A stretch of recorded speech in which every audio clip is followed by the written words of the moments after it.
Welcome to the Jaybefaunt channel. I am your host, James Fauntleroy. Good to see all of you guys here joining me live.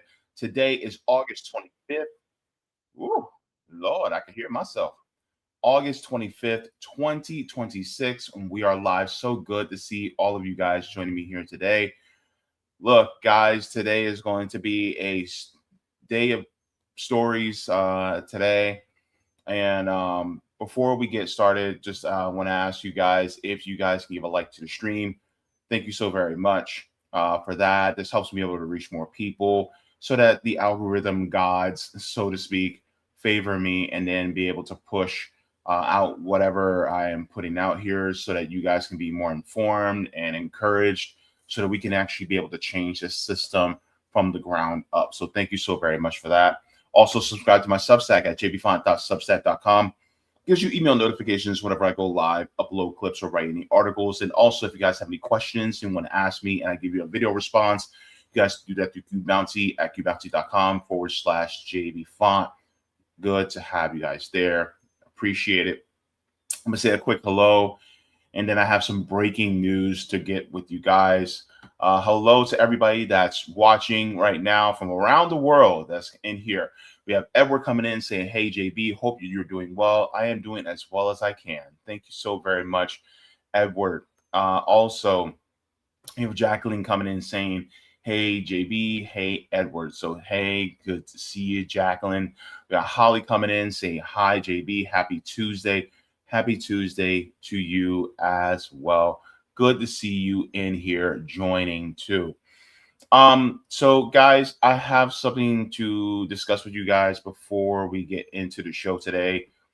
There has been some breaking news that I need to share with you guys because this happened. I found this out 30 minutes before I went live, and I wanted to make sure that I got this as soon as I can, because this is actually some sad news that I have to bring to you.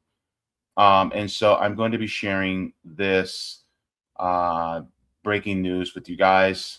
So if you guys can just bear with me for a second, because I just got this. I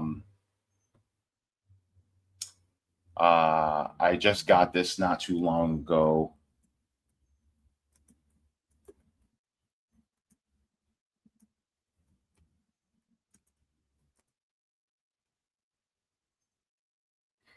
Okay.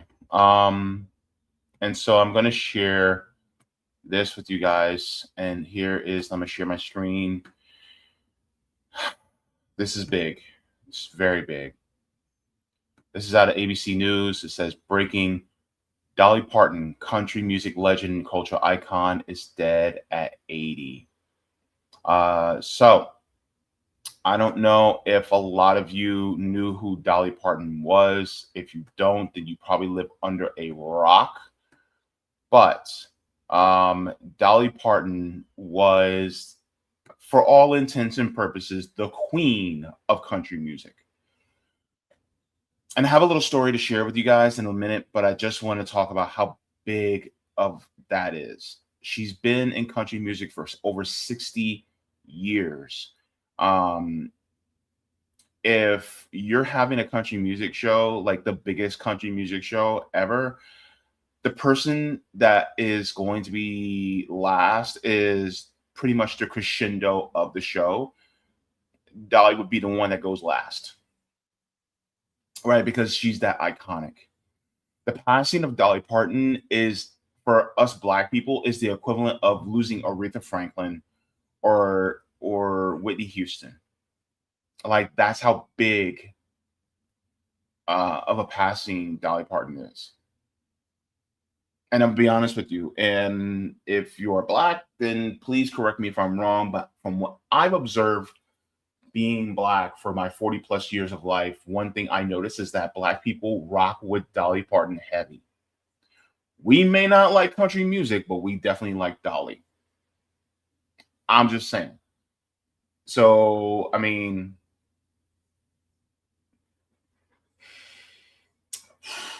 tough day, man. Tough day. Especially across the United States. Hell.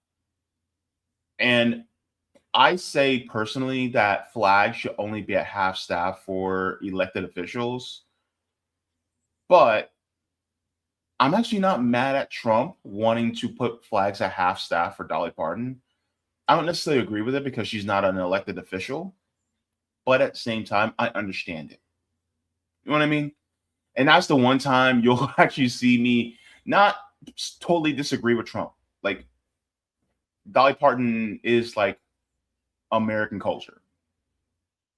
And um, so let me share the um, video that her nephew put out recently. This was on her Twitter page, and this was put out by her nephew today. And so just a few minutes ago, not too long ago, just to confirm what we all know. So I'm going to be playing this. Let me take the banner down just so that you guys can actually read the captions. And so we will get into this right now. Hey everyone, my name is Brian Seaver, son of Cassie Parton, and I'm representing the Parton and Owens family today, announcing the passing of my Aunt Dolly Rebecca Parton Dean, sister, sis, Aunt Granny to one generation and Gigi to the next. This video announcement is something Dolly asked of me years ago, before I fully absorbed it as a future reality. As her head of security for more than 2 decades, a role my father Larry held before me, I have imagined the heaviness of this moment, but haven't truly felt it until now. It is an honor that is mixed with absolute pride and great sadness. But sadness lies with us, not with Dolly. Dolly has lived in the light and is in the arms of Jesus, surely met by Carl, her parents, and countless others who have watched her and longed for her to meet them in the heavens. I first went on the road with Dolly as a kid, getting a taste of the road life in the early 1980s. Dolly opened doors not just for me, but for her entire family to reach the potential we didn't even know was possible. Dolly also opened doors for generations of singers, songwriters, musicians, and dreamers from every walk of life and across every continent. By her example, we believed that anything was possible. She never saw a door she couldn't open, and the doors she opened made and changed history. My family and I have shared a lifetime of beautiful memories with Dolly, but so have you. She has always been on your television, your record player, your CD, and on your phone playlist, becoming an extended part of your family, whether you liked it or not. Our family and the team she has entrusted with her legacy will work diligently to ensure her spirit will live with us forever. Dolly was a farmer, just like her daddy. He farmed the soil, she farmed songs and happiness. Dolly called me and said she wants to rest in a beautiful bed of plush cotton because after a life wearing heavy rhinestones, she finally deserves to be comfortable and have some rest. Rest in peace, Aunt Dolly, Aunt Granny, Gigi. May God bless Dolly Parton, and may God bless you all. She will always love you. I want to pause here with the phrase, I will always love you. Why this is so important, that phrase. The song that was sang and most famous by Whitney Houston was written by the Dolly Parton. One of the most iconic songs ever to be played in American history that was sung by the voice, Whitney Houston, was beautiful words were written by Dolly Parton. And if you watch any of the past award ceremonies, Whitney Houston will mention Dolly Parton for writing such a beautiful song. I want to share this as well. And then I'll get to my own personal story. As some of you may know, Dolly Parton was, of course, fun. She was fun. And she had fun with whoever she was around. And you know who else was fun? Patti LaBelle. I want to share this as well. I hope I don't get a copyright for this, but I just gotta show a little bit, right? At least before the music starts. So this is from Historic Viz. Says Dolly Parton and Patti LaBelle harmonizing by using their acrylic nails. This was back in 1987. So let's get in with this. By the way, Dolly Parton, you know, white girl from the South, right? Patti LaBelle, black woman from Philly, and they have fun. Watch. I write a lot of songs when I don't have my guitar. I beat around on the dashboard of my car when I'm riding around writing songs.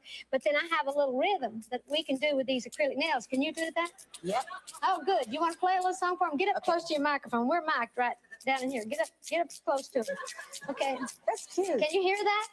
See, we did plan this, but we didn't know how it was going to sound. Well, we were planning to see if we could do something like, Mama, little children love shortening, shortening. Mama, little children love shortening bread. Mama, little children love shortening, shortening. Mama, little children love shortening bread. Wait, Patty.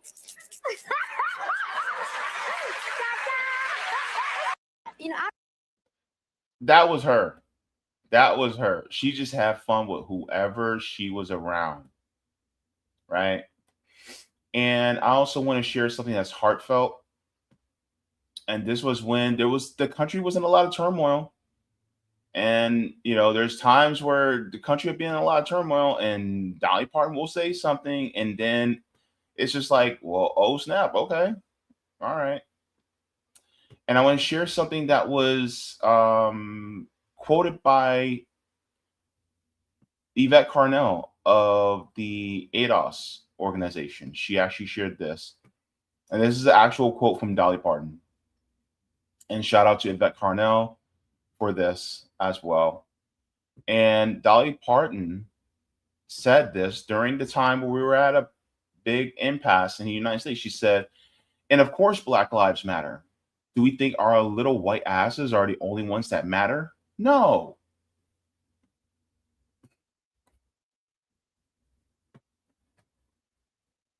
That was Dolly Parton, man. She's done a lot, especially when it comes to literacy for children. And even when it came to things that seemed controversial, it wasn't a battle for her to say, hey, that's not right. Did you know that Dolly Parton was once my boss? Yeah. She was my boss. Back in the day, I used to work at a dinner show called Dolly Parton's Dixie Stampede. They changed the name recently, not too a few years ago. But it was basically a celebration of America, and I mean the premise of the show was a friendly competition between the North and the South. Which, looking back on it now, it's like, what the heck was that? But at the same time, when a lot of Black folks, especially, voice their concerns about the name of the show and really the premise of the show, Dolly Parton really didn't put much of a fight. She was like, "Oh, well, we should just change the name." Now, she wasn't the sole owner of Dolly Parton's Dixie Stampede. She was one of the partners. So, of course, she wasn't my only boss for there, but there was others. I think one of the guys' name was Jim Rule. But I used to work at the dinner show here in Orlando. And I almost had a chance to meet her, except she only came for one day, and that was the day I had off. And we did not know she was coming. And not only did she come that day to meet all the employees and take photos with them, but she also appeared in front of the crowd to sing the final song at the end of the show as a surprise. When she came out, they erupted. And so I didn't get to meet her personally because I had the day off. But yeah, I did work for her at one time. So it's just a little thing that, a lot of people don't know. And so I think there's still 3 or 4 Dixie Stampede. I forget the name of it now. It's something else, but it doesn't have the word Dixie in it because of respect for Black Americans. But I think there's like 4 more. I know there's one in Branson, Missouri, Myrtle Beach, South Carolina, of course, Pigeon Forge, Tennessee, where also Dollywood is. And so, a lot of Black people rock with her because, she saw us for who we were, human. And so, and also, I'm gonna be real with you, the LGBTQ community, they rock with her heavy too. In fact, there was a Dolly Parton lookalike contest, and Dolly Parton lost her own lookalike contest. She lost to a drag queen.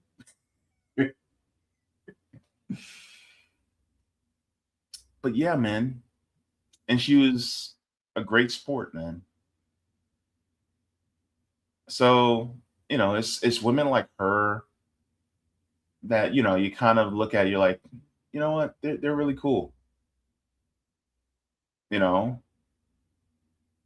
Other people that we rock heavy with was people like Fred Rogers and, Betty White, right? Now we rock with Miss Rachel. But yeah, man. So I'm not really a country music guy, but she was always a cool lady, man. And I'm sorry to her family. I'm sorry to all of her fans, for her passing. But she lived to be 80. That's a decent run. And she brought a lot of great music to the world, even though it's not my taste, but she did bring a lot of great music to the world. She was also not just a writer and a singer, a songwriter. She was a musician. She was an actress, right? I think it was a movie called 9 to 5. I think she did other projects as well. Was it Steel Magnolias? Yeah, she also did Steel Magnolias. Did she do Fried Green Tomatoes too? I can't remember. But yeah. And she also did a lot of different TV shows. She, appeared on TV shows. So yeah, big in the American ethos. So yeah, rest in peace, Miss Dolly Parton.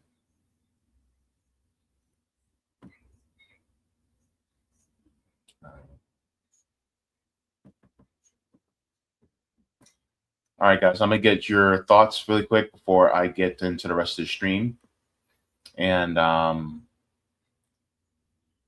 then we shall continue,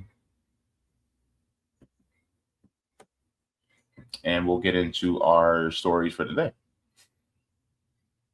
Yeah, Kime says, I adored her, just breaks my heart. Yeah. Edward says, I just heard about her death. She was an icon. Like, massive, man, massive. Mary Ploppins said, damn, Dolly, she was a freak. Wait, she was a freaking Nazi who wanted to segregate society over the what? I don't know about that. I don't know.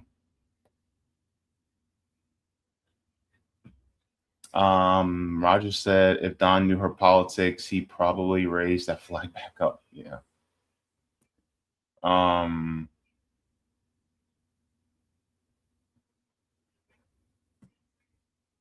See. Thank you. Kit says keep doing beautiful work. Wait. Is that Heartland's Media Kit? Because I know somebody that does the alligators. Is that? If that's you. Oh, Oh, snap. Okay. Good to see you, kid. Nice to have you in the chat. Says my mom was shocked to hear the news. Oh man. Yeah. So yeah, I worked for her. My sister-in-law and her sister worked for her. Both my brothers at one time worked for her. Yeah, we all like worked for her at their dinner show here in Orlando until it was closed down in 2008. Yeah. Man.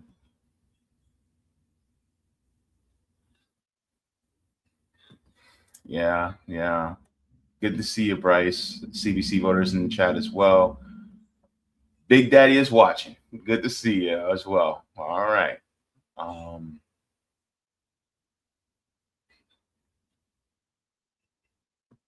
Yes. Yes, Edward says she was a humanitarian. It was a great loss to the music industry. Mm-hmm.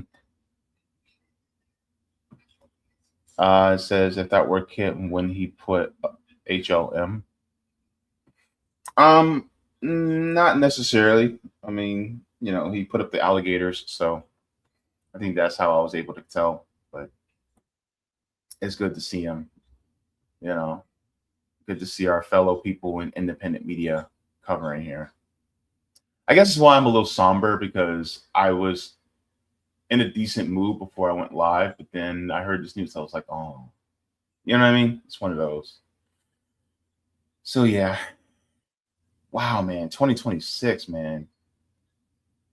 2026. I mean, oh my God. Can't believe I'm blanking on his name. The R&B legend that we just lost.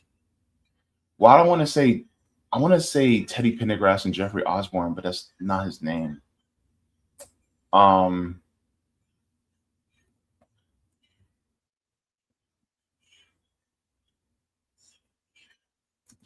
on.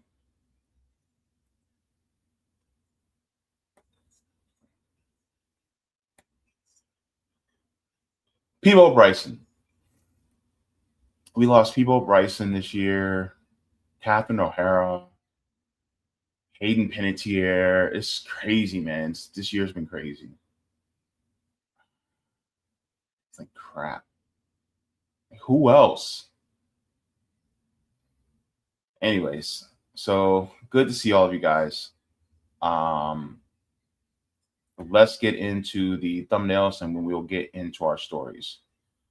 So we have 3 segments we're going to be covering. And so we're going to be having a reaction really about Americans in crisis. So we're going to be talking about that later in the show today. I really want to get into that. And we will also be talking about Katrina 2.0. I know a lot of people have already talked about it, but as a Black American, I feel a duty to talk about this as well, especially what's going on in Gary, Indiana. And so I want to talk about that. But first, we're going to be discussing this pretty big story about a few days left. So we're going to be getting into this in regards to oil. We're fucked.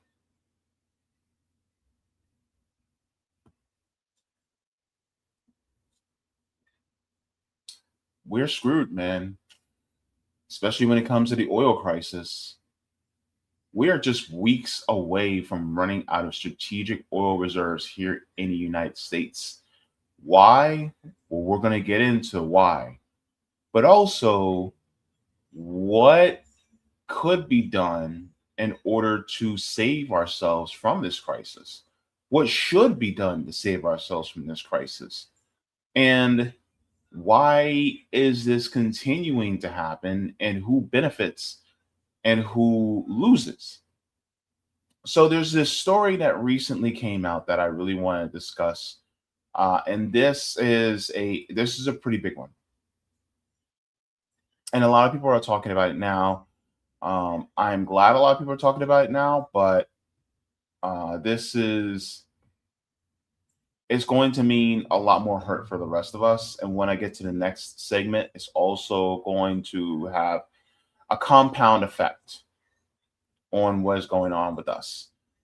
So this article says America's strategic petroleum reserve is running on fumes. What happens when the next supply shock hits? So let's get into this. It says oil markets have spent 2026 learning an expensive lesson.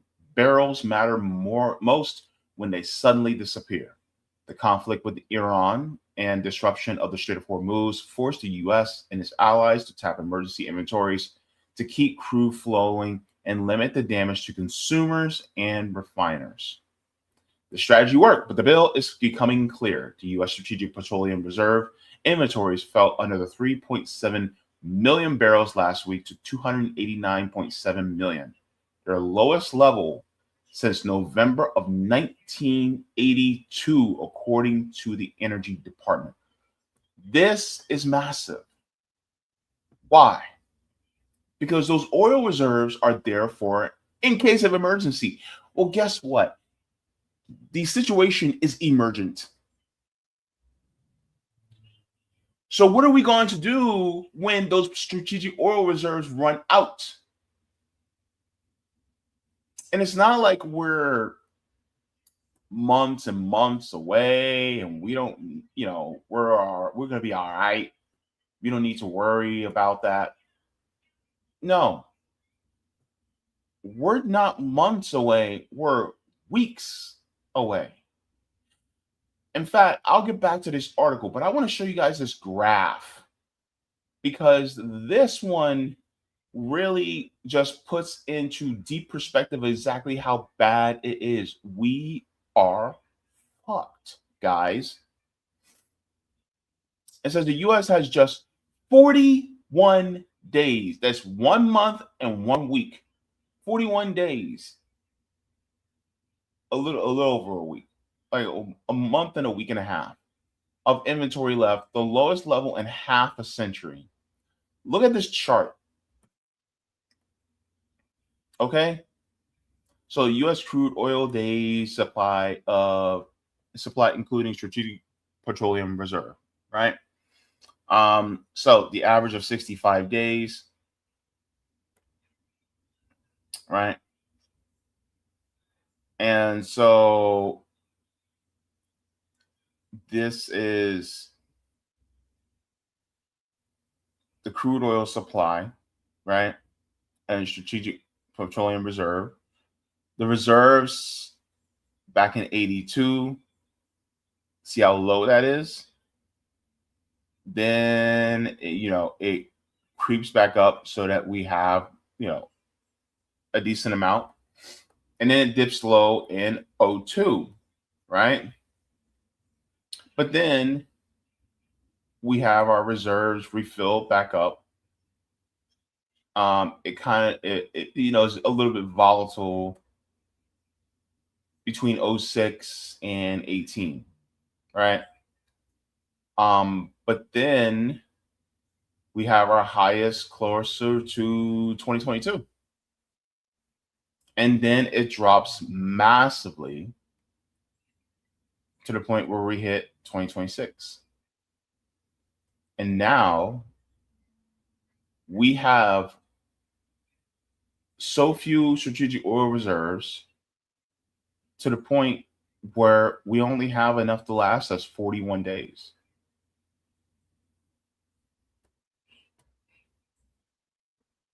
I'm going to be honest with you.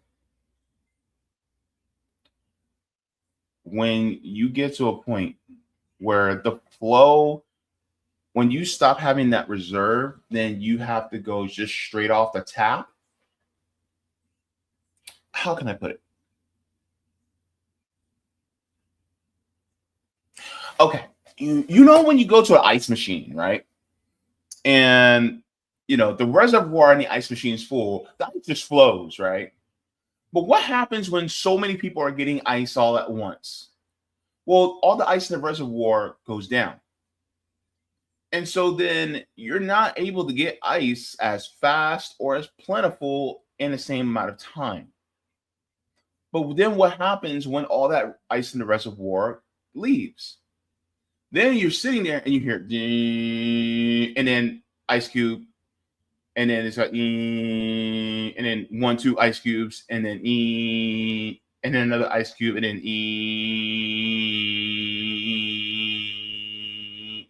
and then one more ice cube. And so that's basically what it's like, right? We're getting to a point where we're consuming so much oil, and that those reserves are not keeping up because of the closure of the Strait of Hormuz, that we cannot sustainably keep up. The Strait of Hormuz, like that hose has been kinked to a very small, slow stream. And then the reserves that's supposed to supplement is fast running out. What are we to do when it runs out? What's going to happen? Prices are going to skyrocket. There was an interesting segment on Sabi Side last week. She was discussing about movements and revolution. She was talking about one of the things that sparks a revolution is mass hunger. People can't afford to feed their families.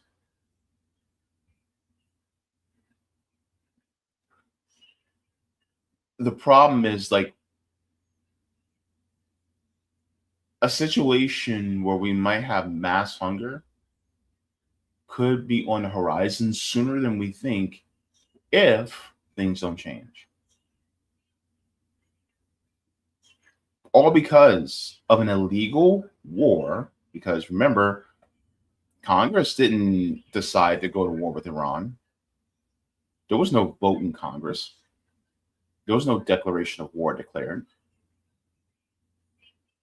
And so now we're at war with Iran, and Iran said, all right, we're cutting off the oil.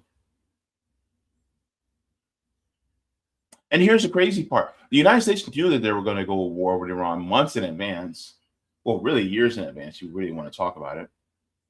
I think Colonel Lawrence Wilkerson and Wesley Clark, they both talked about it. But as of recently, they knew they were going to do it. This is why they had to kidnap Nicolas Maduro and his wife so that they can take over the oil that comes out of Venezuela, at least to supplement some of the oil that we get. Now, just remember also, not all oil is created equal. Some have different types of oil underneath them. So there's different processes that you have to refine that oil. Some are more complex because of the grade and the type of oil that it is. And so refinement may take longer and involve more energy versus the ones that come out of places like Venezuela are probably easier. Not Venezuela, I mean, Iran are probably easier, right? With that being said, because of this, because of them taking that, yeah, they do have some, but even still, the refining process is still going to take some time. And so looking at the situation right now, what Iran is doing, is basically just a response to terroristic threats by the United States.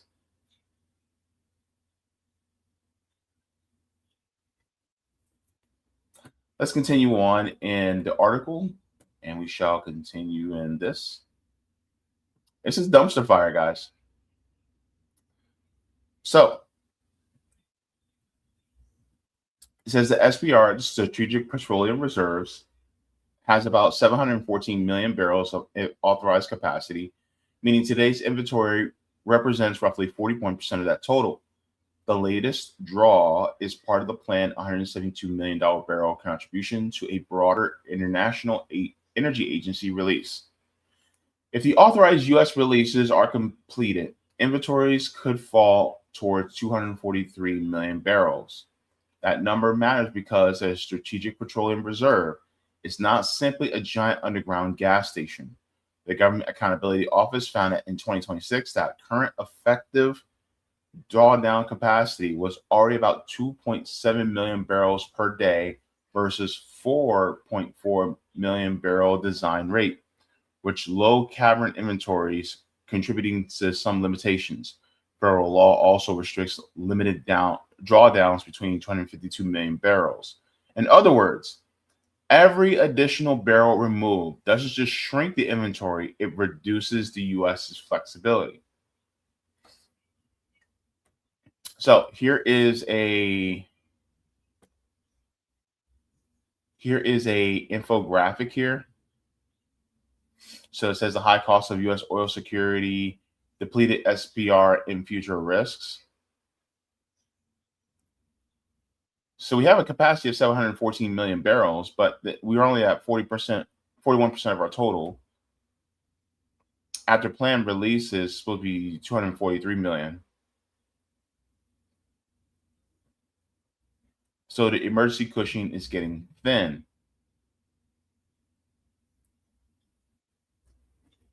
So we can pump 4.4 million barrels a day, but effective drawdown capacity is 2.7 million barrels a day.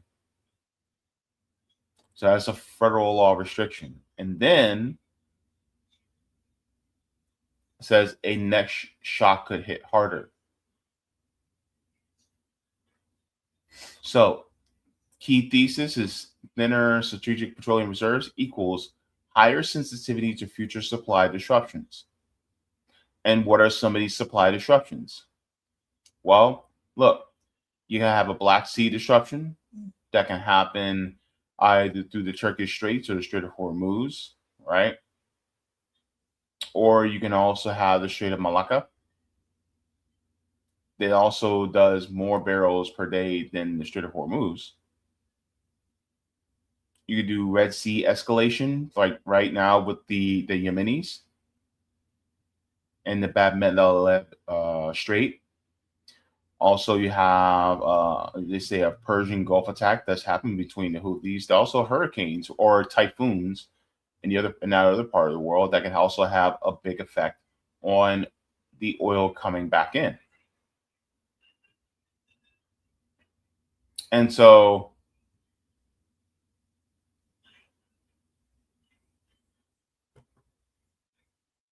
this is going to cause a shock.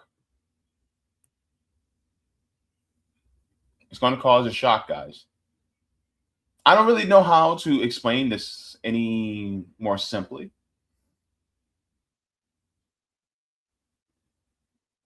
I'm just saying prepare. Prepare your minds, your hearts, and if you can, your bank accounts for what happens sooner. Let's go to the key takeaway. In short, the SPR did its job. It released help moderate the prices impact of the 2026 supply shock and supported refinery operations while global oil flows were disrupted. But investors should not make temporary relief for restored energy security. At 289.7 million barrels, the reserve is already at a 44-year low, while operational constraints make the remaining barrels less useful as inventory falls. If the Strait of Hormuz normalizes, which I don't see anytime soon, rebuilding can begin again. If another major disruption arrives first, U.S. will have fewer barrels to deploy and fewer days to buy time. For investors, that argues for watching physical oil markets, not just headline crude prices. A thinner strategic petroleum reserve makes supply shocks more valuable to producers, more expensive for consumers, and potentially more consequential for the broader economy. So things are going to get even worse for us. So I also want to share just a little bit of this report as well.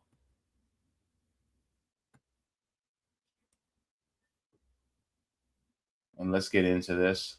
India's purchases of Russian oil hit an all-time high. New Delhi has always been agnostic about the political sensitivities, and this always comes up whenever I interview the energy minister. But is it safe to say that India and other major net importers are diversified enough to withstand another shock? Look at this. India doubles Russian oil imports. India is getting more oil from Russia. Why?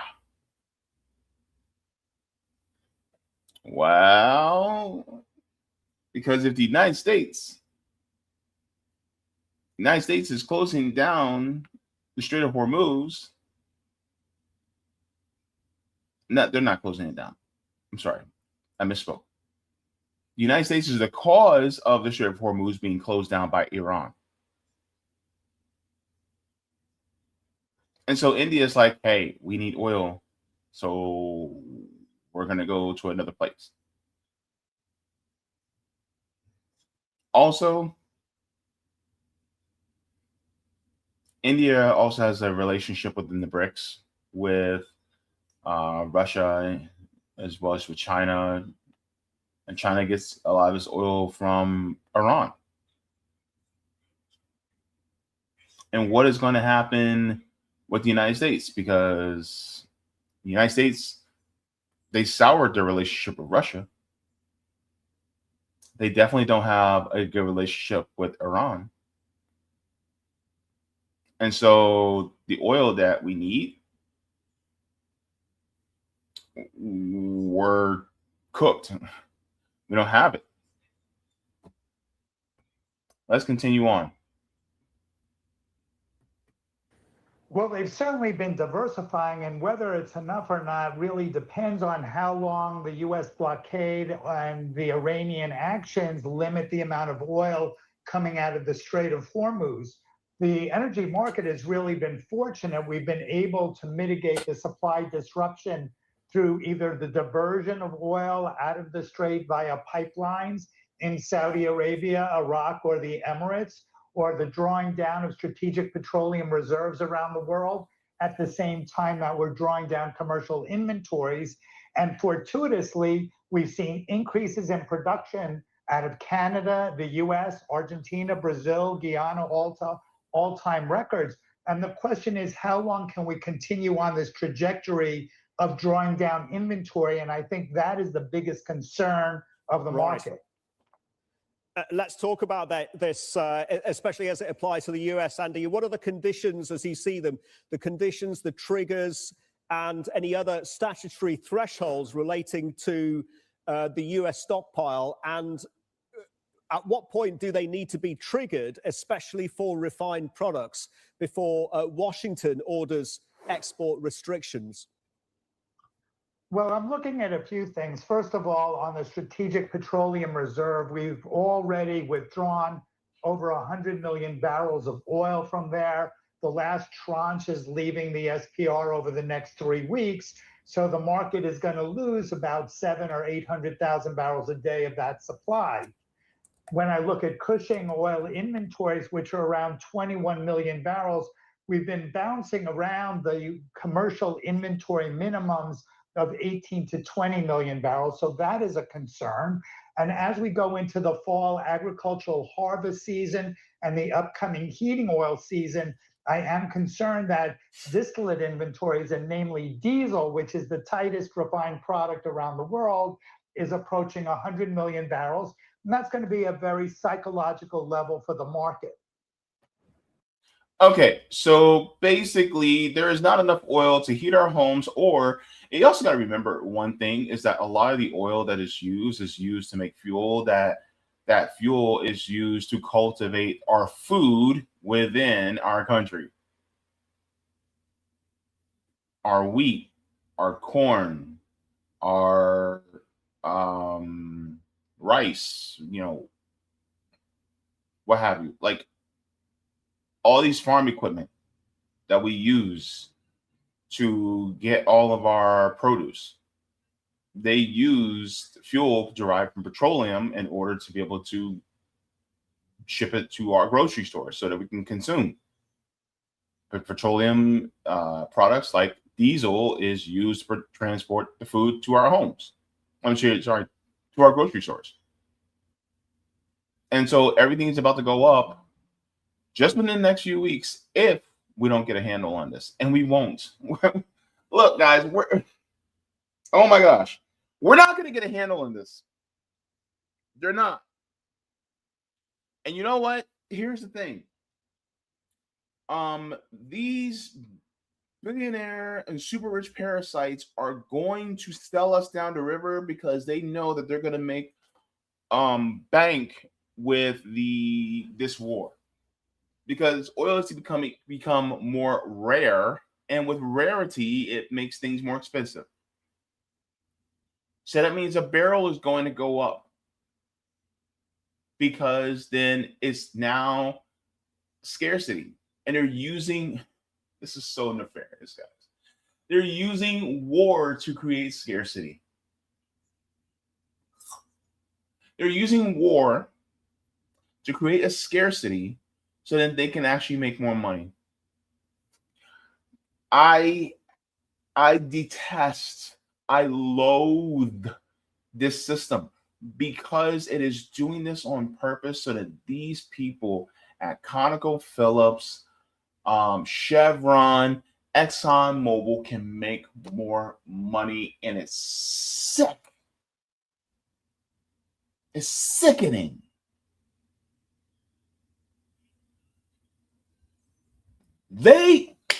Guys, listen to me this.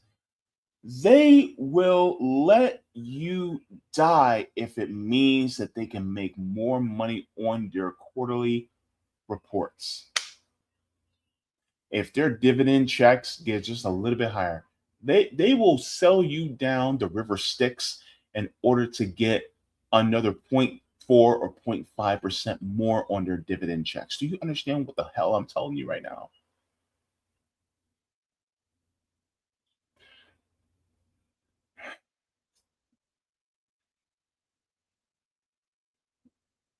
Y'all already know what I'm about to say.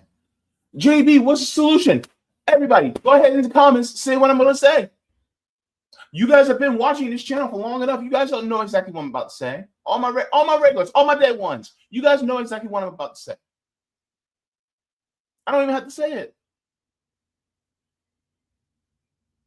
Because what are we doing here?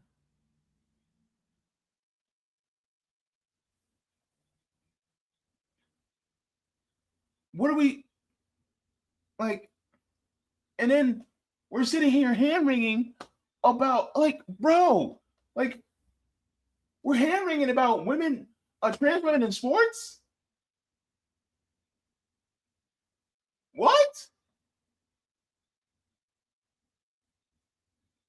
We're complaining about 1% of the population? That has no power?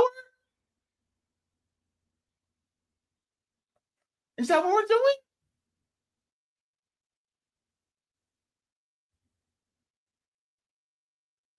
We're fighting over some BS about should relationships be 50-50? What do you bring to the table? We ain't got no table. There's no food on the table.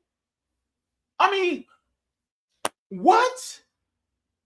We're talking about this?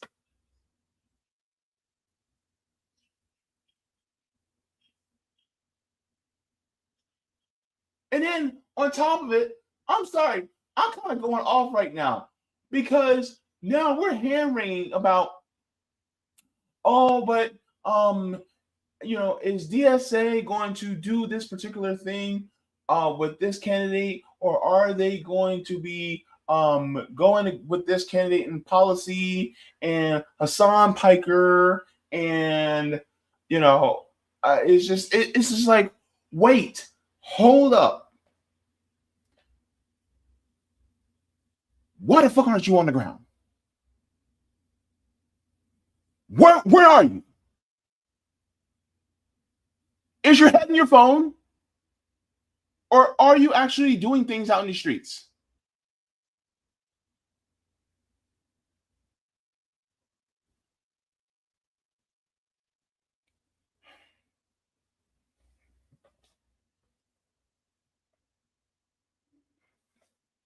I don't know. I don't know, y'all.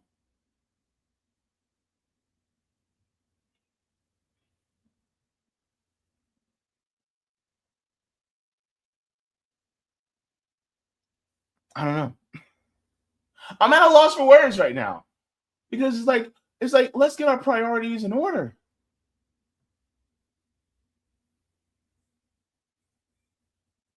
But then people look at me like I'm crazy.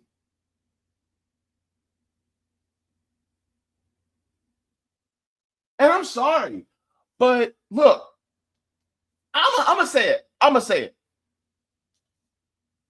For anybody that's running politicians right now, if you are not running a campaign that is focused on actually winning, not to make money just so that you can be able to pay your bills, but you're actually running a campaign to win. Because I'm gonna be real, some campaigns are only campaigning so that they can make a few dollars so they can make money the next year. That's it. That's it. That's all. Your campaign contributions help them make a living, but they're not really doing it to win. They're just doing it because it's a means to have a living.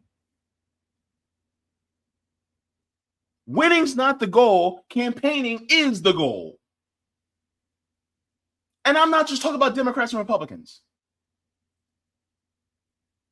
This is why I'm saying, look, we need to start donating our money to mutual aid, building dual power, because here's the thing. We have so many people who some of them mean well. But at the same time, it's like, wait, what are you doing though? Are you doing mutual aid? Are you out here in the streets trying to build dual power? Or are you so focused on the electoral system that you miss the forest through the trees? Like you're just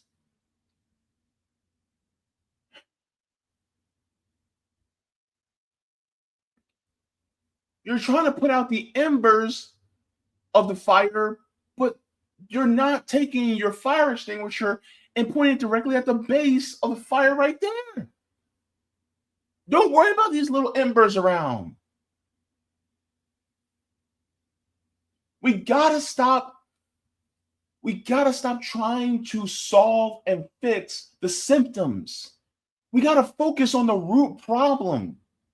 But so many people think that, and here's another thing. I'm sorry, I'm gonna say it, but what good is Medicare for all if you are willing to look away at the plight and the destruction of other people? What good is healthcare for all? What good is housing if you're getting it off the backs of people in the global south or your fellow people here in the United States? What good is it? You're no different than the French and the Italians and the Germans and the English. You're no different than them. You're no different than the Nordic countries. You're no different. Because meanwhile, they got all these nice things for their people. But at the same time, what about the people in the global south that are supplying all these good things to these countries? Oh my God. Well, oh my God. I didn't know that they were giving all this. They were taking all the uranium from Niger and using it to power their nuclear power plants in France. Well, you know now.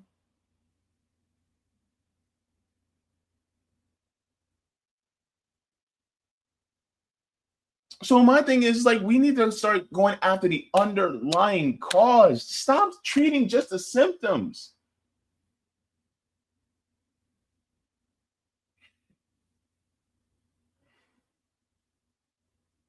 Sorry for going on a rant, guys, but it's like they're doing it in front of our faces and we're just letting them do it. They're slapping us in the face and we're not even making a sound.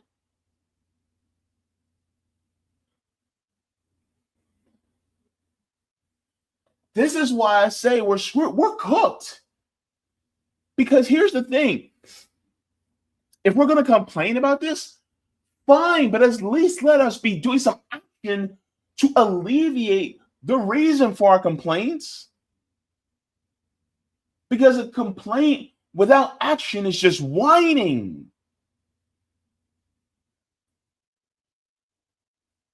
Let's stop whining and let's start doing.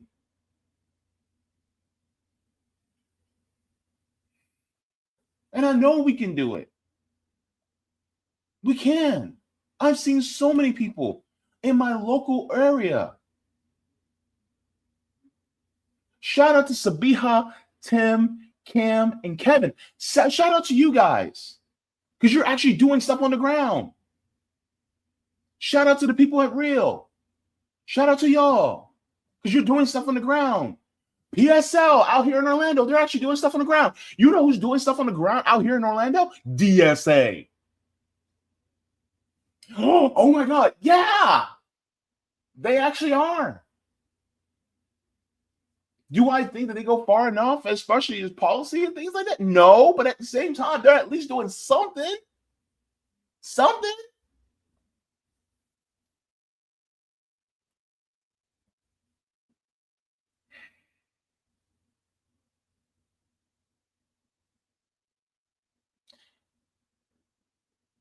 Just because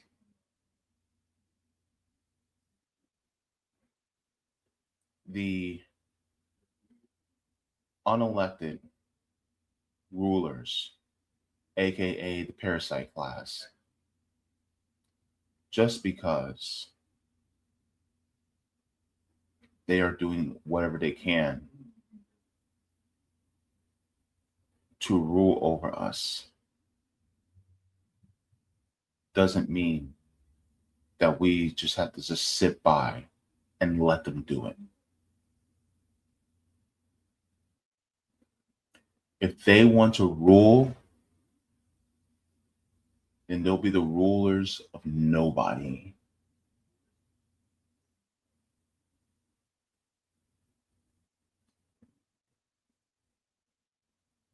I'm going to fight on my feet, not die on my knees.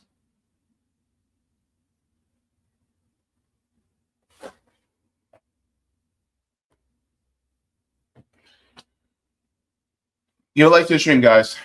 We're going to get into the next segment soon. And I'm going to be giving a shout out to the patrons right now so that we can continue to move on because I want to make sure I am on time for this stream. So thank you so much to all the patrons on Patreon. For without you guys, I would not be able to do the work that I do. Here are the tiers. We have Mega Jaybefaunters, Super Duper Jaybefaunters, Super Jaybefaunters, Jaybefaunters, Comrade, Solidarity, and JB members. And if you guys are new, thank you so very much for contributing to the channel. You guys help to keep this channel going.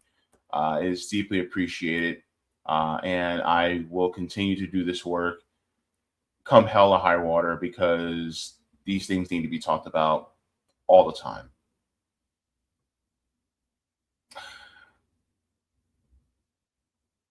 Okay. Let's go into the chats. I'm going to go check on Kick, see if we have any gifted subs. And then we shall go into Rumble. Looks like, I think we're okay on Kick. Yeah, we're okay on Kick. Perfect. Let's go into the Rumble chat, see if we have any Rumble rants. But also from the prior segment as well. I want to make sure that we're good there. All right.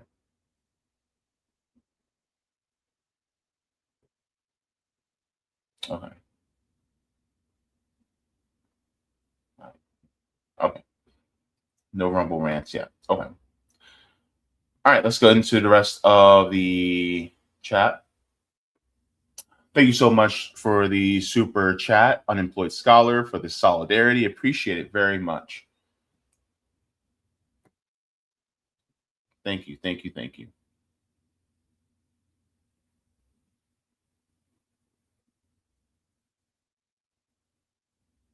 Let's go into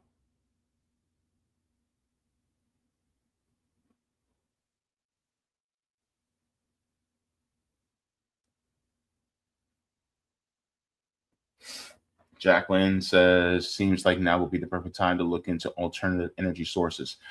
I need to have Joey Peltier back on.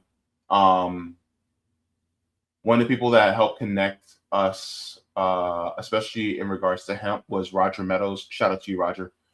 Talking about graphene, which is built from hemp, and it is better than use than lithium, and it's sustainable. But we literally could be making batteries out of hemp. And hemp grows faster and easier than it does than lumber and trees. And it's completely biodegradable. We literally could have that. And then imagine if we had that, and then our power plants, instead of having ones that are made from fossil fuels, or even that's a little bit more risky uranium-powered nuclear power plants, we could have thorium power plants, which is way safer. And then use that in conjunction with thermal, geothermal, wind, solar, tidal type of power. We can use all that together in order to be able to power our world, while also making use of those batteries made from hemp. We literally can do that. And it's not like it's some far away or far off thing. The technology's there. The know-how is there. The question is who is standing in the way and how you get them out of your way.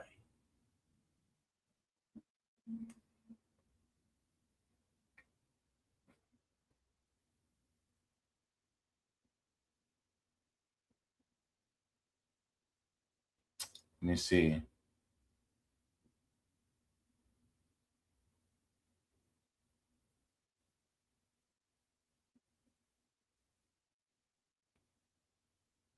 Let me see. Sela says demands need to be made to abort this senseless terrorism on the lands of Palestine to Iran in the name of supporting Israel. I think we're past demands. Demanding what? From who? From what system? I think we're past that. I think we're getting past demands. I think, like, demands means that you have confidence that if under enough threat, they will do what's right. my thinking is starting to drift towards they will never get to that conclusion. I don't know. I'm becoming more and more jaded as I observe how this system operates. The more I learn, the more jaded I become.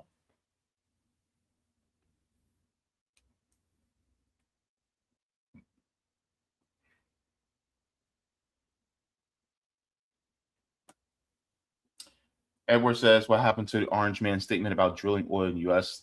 did not depend on foreign oil during his campaign? Don't get me wrong. I'm against fracking. Just saying. He was bullshitting. The entire time he was. Big Daddy says, super rich kids with nothing but loose ends, right? They got all this time on their hands and they just want to play like they're God.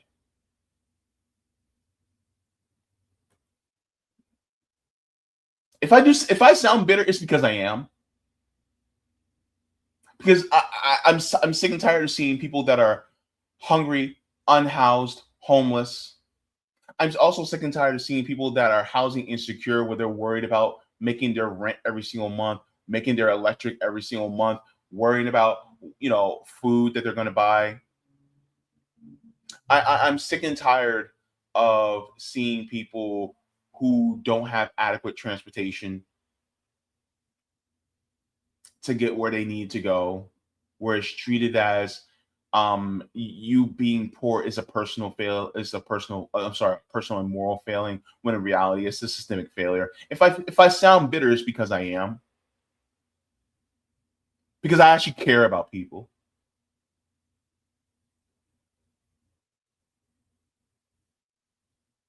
And if you're bitter about it, I see you, you know. But that bitterness, I don't want to let it just make me stagnant. It pushes me to action. That's why I do this, because my mouth is the loudest, most attention grabbing thing that I have. Right?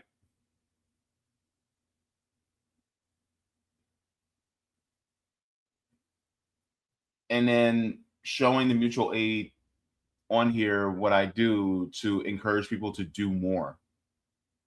Because if people see me doing it, that means you'll encourage others, and many hands make the load lighter. You know?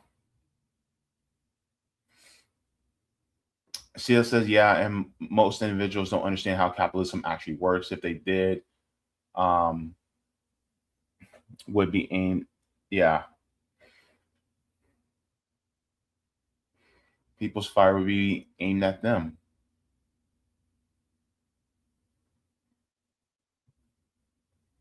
Bill says school tax this month will be about $8,400. Jesus Christ, where are you? Wow.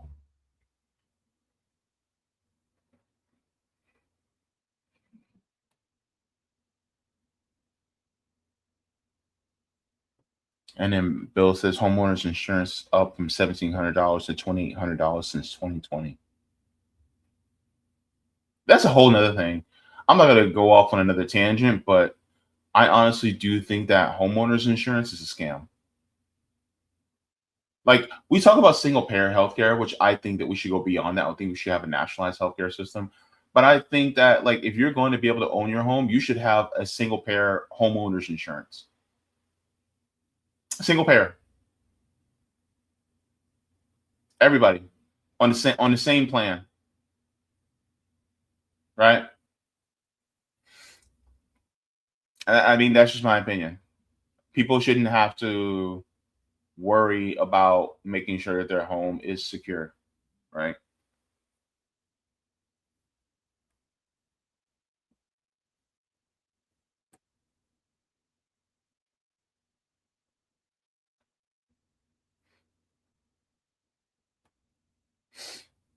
Bryce says, even if DSA and PSL are on the ground, I'm highly skeptical of those organizations, especially when they are in support of running back to the Democratic Party.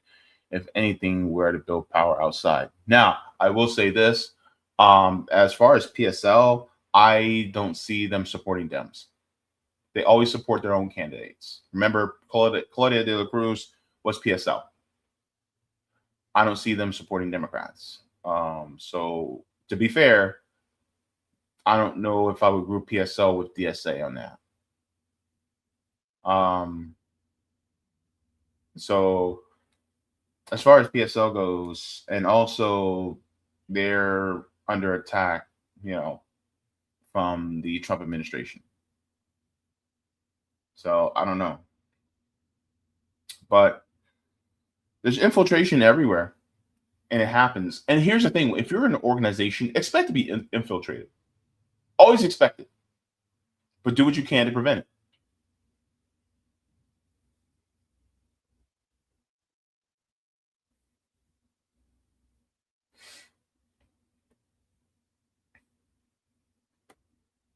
Roger, thank you. Roger Meadow says borofene, which is lab grown, is better than graphene. Also, lab grown diamonds can be used as source material in manufacturing of products. It can also drive down the demand for natural diamonds,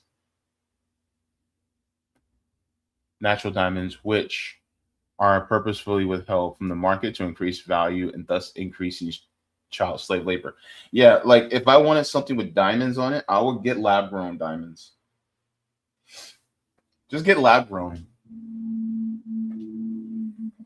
You know, because I'm thinking about them kids in Congo. Yeah, nah. I ain't having little child's hands, mining my diamonds. Nope. Gonna have somebody well paid in a lab coat making mine.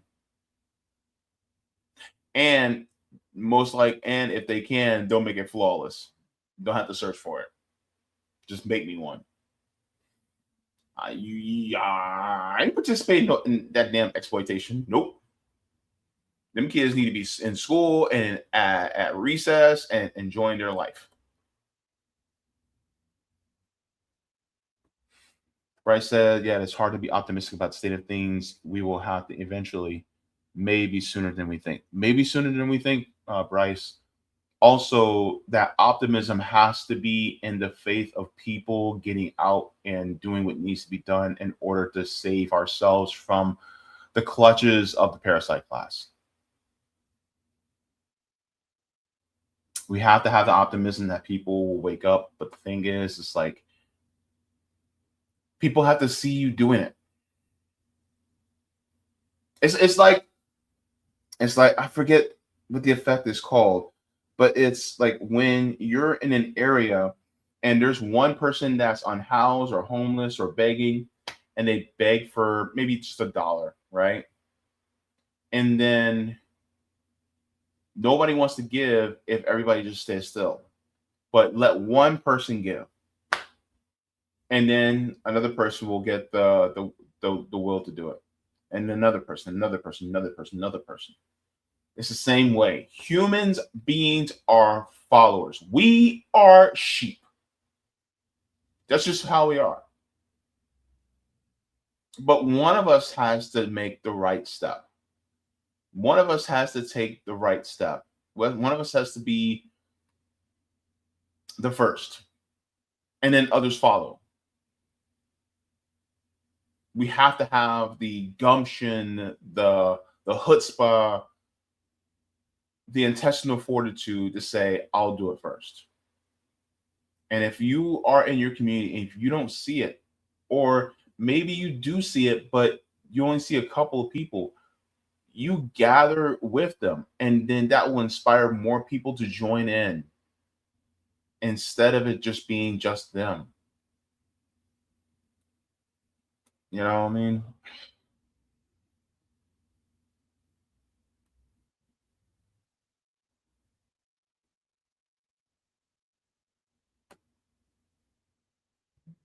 Bill says Westchester County, New York. Gotcha. Thank you very much for tuning in, by the way. Good to see a Truth Sensei, the watermelons for Palestine. Thank you so very much. Yes, Mary Ploppin says health insurance is an even bigger scam. You ain't never told a lie, Miss Mary. Roger says shift focus from federal to state, from state to direct democracy. 98% of what you want to see happen nationally, you can get done statewide. Then watch the other direct democracy states repeat. It says then state legislators of non-CBI states will follow. Mm-hmm. And thank you so much for this super chat. Roger says invite Santa back on to promote his new book. I already had him on to promote the book, but it's always good to have Mr. Keith McHenry back on. He gives great conversation, by the way. Thank you very much, Bill. And thank you very much, Mary, for bringing a friend. Appreciate it. All right. Let's get into the next segment, guys. This is going to be another one that we're going to be getting into, of course. Is this thing showing up? Yeah. I hate when this happens. Just give me 1 second, guys. Be right back.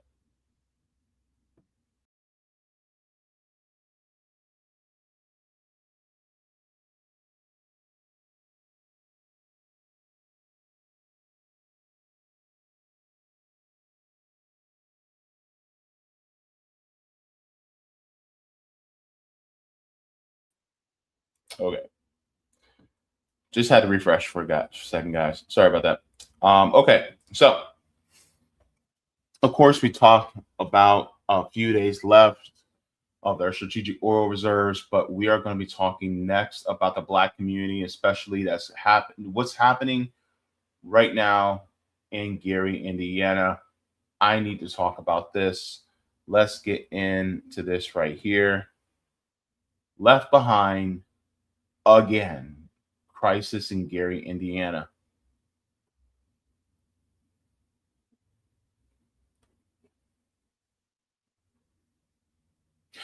If it wasn't for Michael Jackson and the Jacksons, we would not know much about the city of Gary and the state of Indiana. Yes, that is the home city of Michael Jackson and the Jackson 5, or the Jacksons, if you want to count Marlon, Randy, Jackie, Tito, Jermaine, Janet, Reeve, Latoya. If you want to count them all, of course, Father Joe and Mother Catherine. If you want to count them, just that's where they're from, largely. It's a very Black city. It's in the Midwest. And they had a storm recently. And that storm caused a massive blackout throughout the entire city of Gary. And they've been, approaching 2 weeks without power? 2 weeks. And what has the city done for them? They didn't do much. And so now this rings similar to what we saw back in 2005. Remember Hurricane Katrina and how the Black people, especially in New Orleans, were left behind? When Hurricane Katrina hit, Black folks were left behind because of the people just not caring, especially about what happens to Black people within the area. If we suffer,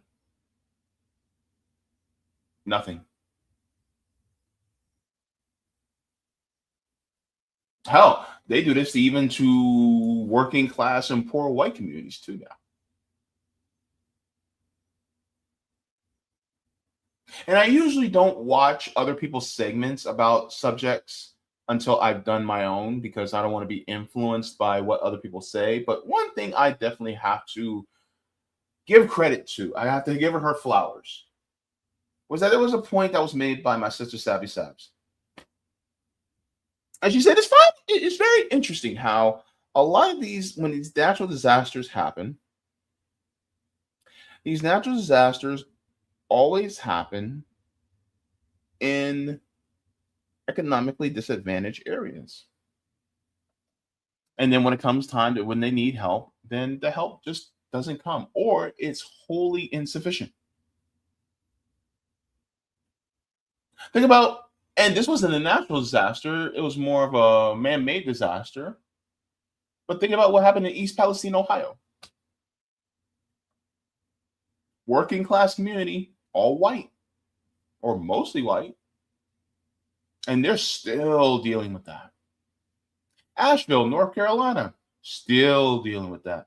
Does Jackson have clean water yet? What about Flint, Michigan? What about Lahaina after the fires? Right? Like it's so many areas that are suffering, that are mostly working class areas, and they're just left out high and dry.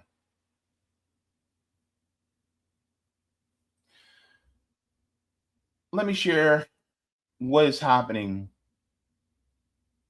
And shout out to Tennessee Holler for this. But they are talking about what's going on in Gary, Indiana.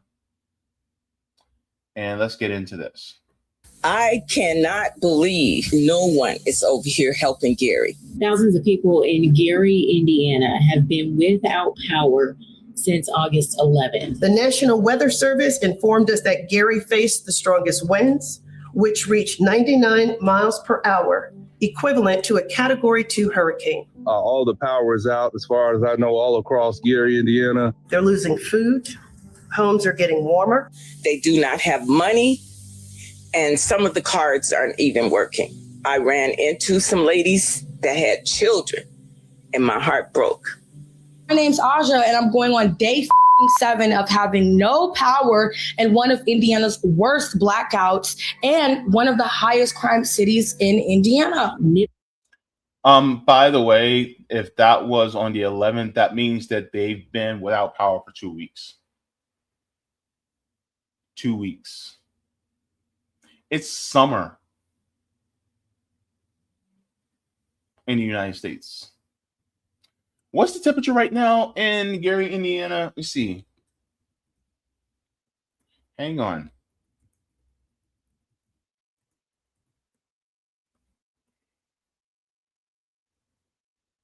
Okay. It's not as bad as I would think. It is 78 right now. I'm so used to Florida heat that to me, I'm thinking it's like us right now, but it's not. But tomorrow will be 81. Sunday will be 86. Sunday and Monday, it will be 86 degrees. Right? Let's think about this for a second. Heat exhaustion is a real thing. Heat stroke is a real thing. On top of that, I am thinking about all the people that may be elderly and disabled right now.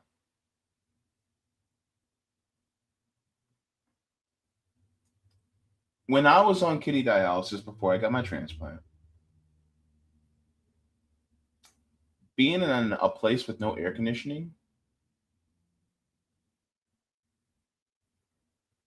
I wasn't doing good. It wasn't just I'll just deal with it. No. Like physically, like I was not doing good at all. Plus, if you had dialysis, which removes a lot of the fluid from your body, and now you're hot and now you're sweating even more, which means you're losing more fluid, that's extremely dangerous. Now, what about people who are diabetic who need to keep their medications refrigerated? What about people who are on breathing machines who need oxygen? It is harder to breathe when it's that hot.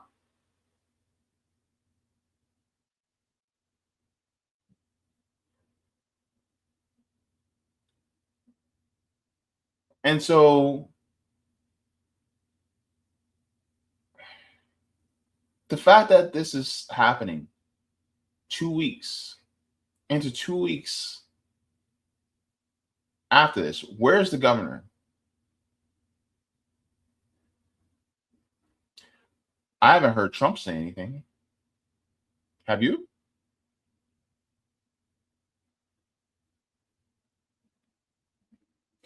Kanye West was right in 2005. He said George Bush doesn't care about black people. Guess what? Neither does Donald Trump. He doesn't care about black people.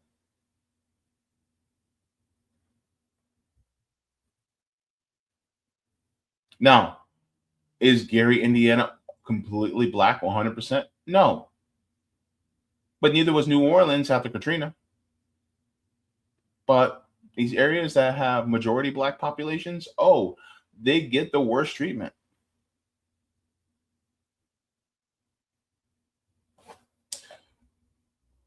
Let me continue on. So the company that services 100% of customers in Gary are now saying that it may be until next Tuesday until many people get power back. We're on day 9 of no power in Gary, Indiana.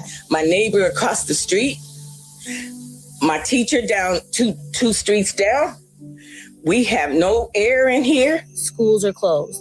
Families are throwing away spoiled food. People are driving to Illinois just to find ice for insulin. I am from Gary, Indiana. I was born there, raised there until I was about 8 years old.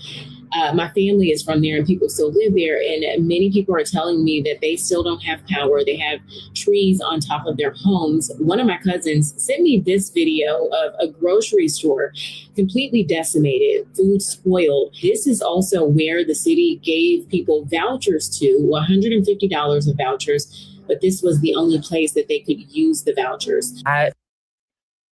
So here's the thing, right? Why could they only use the vouchers at one particular grocery store? Why couldn't they use it at all grocery stores? Also, what about the people that live in food deserts where all they can do is go to the corner store? And also, do the food vouchers also accommodate for hot food as well? Or is that not allowed, just like they do on food stamps? What about the whole food voucher? Are you also going to limit whether they can get something that might be a little bit more sugary or something like that? What about anything that's like a treat? What about that? I mean, they're literally in a crisis right now. Are you also going to accommodate these students so that they can be able to have the amount of education that they need in order to complete their grade that they're in this year? What about the people who have jobs, but they couldn't go to work because they absolutely need electricity to work their jobs, but there's no electricity, so they can't work, which also means that they don't have any hours, which means that they don't have money to cover for their rent and their mortgage. What about the people who work from home, but because they have no power, they have no internet? And so they can't do any type of work that they normally would do from home.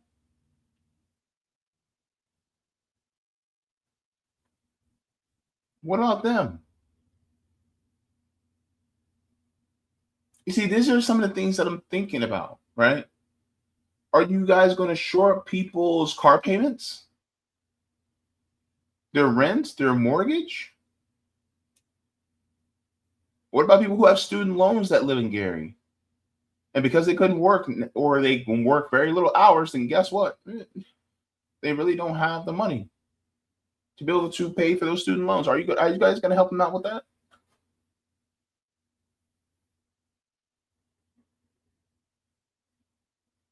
Are you guys going to help them replenish the food that they lost? Are you guys going to give them a voucher so that when the power is restored? Because according to ABC News, the power is supposed to be restored by tonight.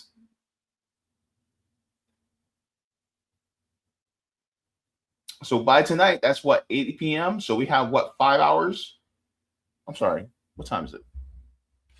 So we have about 3.5-ish hours before it's officially nighttime. So are you guys going to be giving them vouchers so that all the cold food and food that's spoiled, are you going to give them vouchers to be able to refill their entire fridge at one time? You know who can actually afford to do that? The federal government. Just give everybody within the entire general area, just give them all EBT cards, right? How much would it cost to feed a family of 4 within a household? And give them that much. Give them that much plus 20%, just in case. I'm just thinking about all the possibilities of things that are necessary for people who are dealing with this. What about people who, and also, please don't tell me that they are going to have to pay their electricity for the 2 weeks that it was off. Or, hell, really for the rest of the month. Shouldn't they be? Shouldn't that be waived?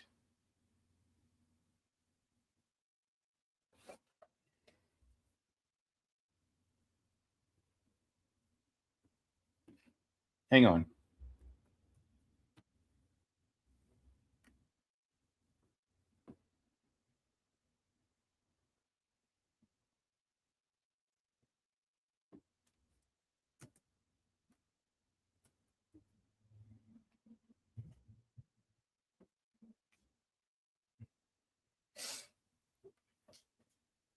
Let me share something with y'all.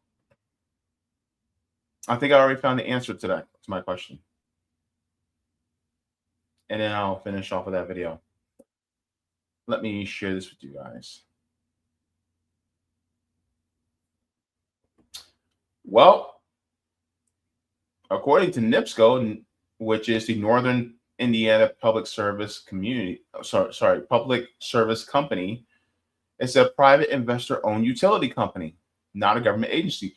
So if it's privately owned, that means that their only goal is to make profits. Which it really confirms what I've been thinking this entire time.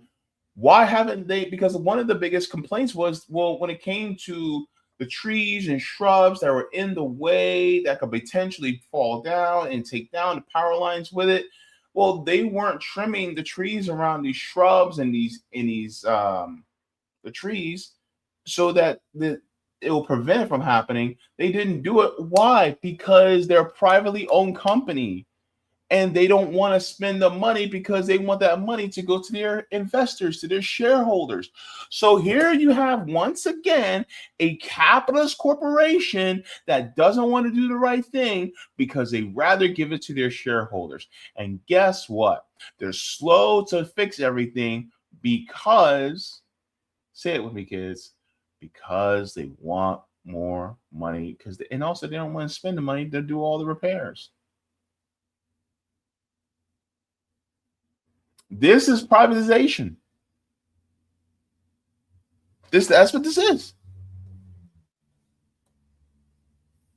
You can't tell me that, oh, well, we just need private corporations because they'll be able to do things better than publicly owned.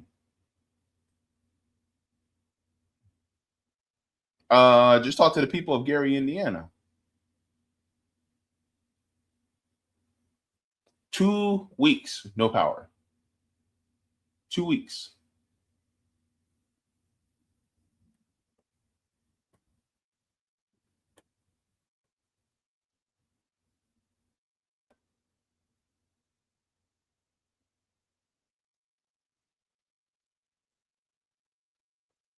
Let me share this.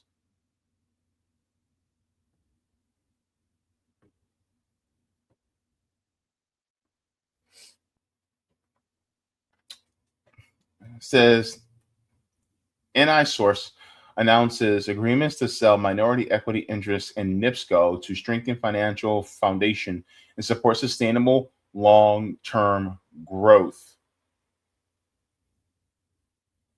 Blackstone Infrastructure Partners affiliate agrees to acquire 19.9% non-controlling equity interest in NIPSCO for $2.15 billion, with additional equity commitments to $250 million and fund ongoing capital requirements. Blackstone invests alongside NiSource in NIPSCO to fund the energy transition and accelerate the reindustrialization of the Midwest. NiSource reaffirms the commitment to Indiana and to its consolidated credit, earnings, and growth commitments through 2027. So it is, and it's also has business dealings with Blackstone. So here it is, private companies screwing the American people once again. And a lot of these governments don't give a damn, especially because they're black people.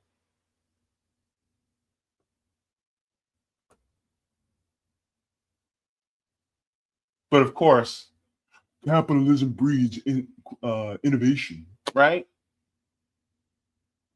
Anyways, let's finish this. because Keith Lee decided to help out in Gary, Indiana. For one, have not seen anybody else outside of Gary, Indiana talk about what's going on in Gary, Indiana. And I don't like it. Gary, Indiana specifically is also almost 85% Black. That's important. I think this should be national news. And it's crazy to me that it's not being talked about. Yeah. And so this is why I'm talking about it. Because not only is it an American issue, but it's also, I as a Black American, I have a duty to talk about this. It would be unethical for me to not talk about it. Also, shout out to Jamal Green for bringing, and as well as bringing food out there to help the people, as well as batteries and supplies. That's also deeply important. I hope that the people of Gary, Indiana can start getting their power back on tonight. That's what they said. They said Tuesday marks 2 weeks without power for thousands of customers in Northwest Indiana. According to NIPSCO, a few thousand customers are still without power, most of them in Gary, after the August 11 storms knocked out service to several communities in Northwest Indiana, but there is hope. The utility said that everyone should be back online by Tuesday this evening. That is reason for celebration amid the frustration. I'm pretty much somewhat believing what they're saying, but then I'll just be glad when everything gets back on track. So I'm hoping this for them as well. Because if it's still not, then guess what? We're going to have to talk about it more. But this shouldn't be happening at all. This is definitely a Katrina 2.0. Because why in the world are people in Gary, Indiana going through this? The home of the Jacksons. And you know, it's interesting. One of my closest friends, gosh, we've been friends for what, almost 25 years now. He's from Gary. And so people shouldn't be going through things like this, man. And this is why, like, for instance, with this change to the system, we would not have a privately owned utility company running the utility infrastructure in places like Gary. What the heck you mean privately owned? Hell no. That shouldn't be. If you want to do like the TVA, the Tennessee Valley Authority, where it's publicly owned and operated, not only also, and also part of me also wonders, like, before the power outage, for all the residents in Gary, like, how much were you guys' electric bill? Because if it's privately owned, that means that they need to make profit on top of the utility bill. So how much were you guys' utilities before all this too? And are they going to increase the prices of utility bills after the repairs? Because that's something I'm also wondering about too. Because you know these corporations, if they have to spend money to repair, then that means they're going to want their money on the back end.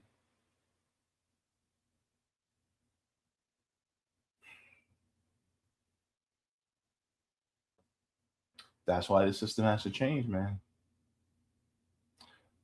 My heart goes out to everybody in Gary, Indiana. Please keep your love and your heart and your thoughts with them, because this is what they're going through is not right. If this was the Hamptons, Martha's Vineyard, Calabasas, Windermere, Florida, West Palm Beach, you wouldn't hear about this because it would have been finished within a day. And that's why it is important for us to do the work that should be done by our government, and then create something that is parallel so that people will not have to rely on this decrepit system in order to somewhat survive.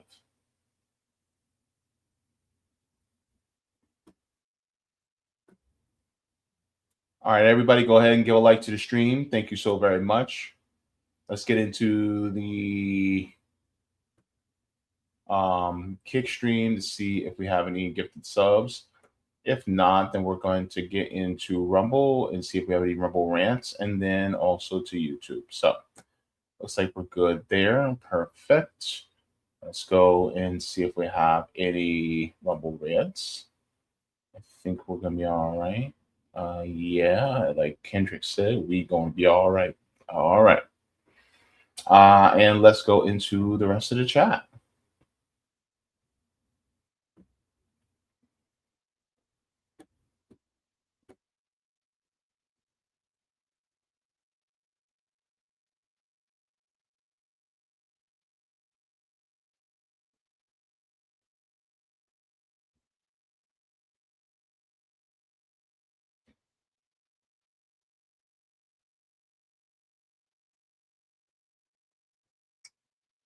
Bill says Keith was on Jimmy Dore last night. Keith Lee?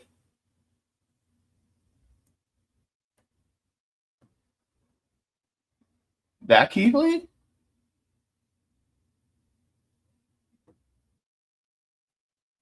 Hang on, let me see something. Hold up.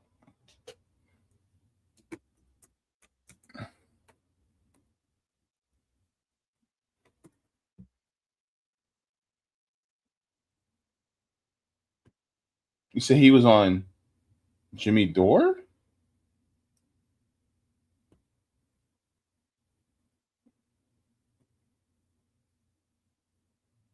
I don't see if Keith Lee was on Jimmy Dore, then Keith Lee should be on the thumbnail. I don't know. Like, I'll put him on the thumbnail, not some other guy. I don't know if that's what you're talking about.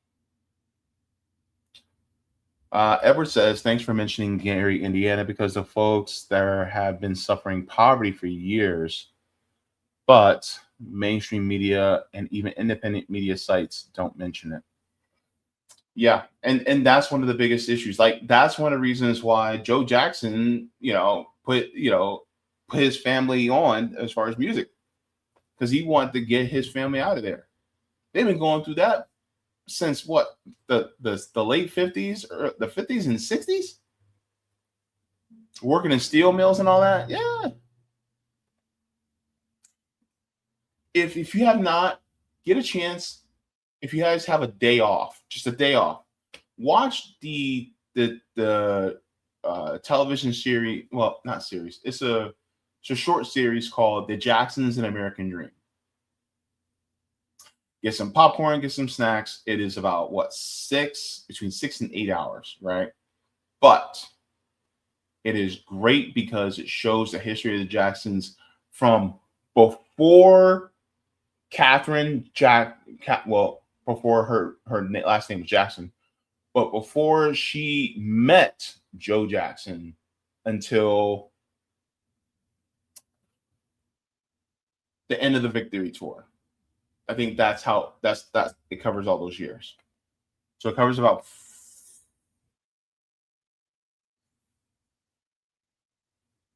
30, 40 years, something like that. But yeah.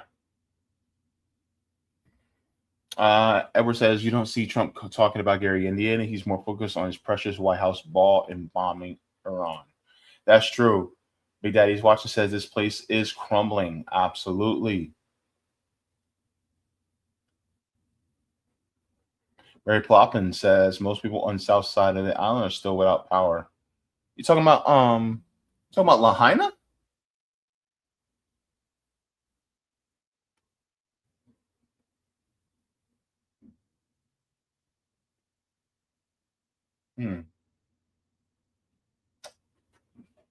Miss D. Woe says, Big Brother JB, good to see you. Nice to have you here.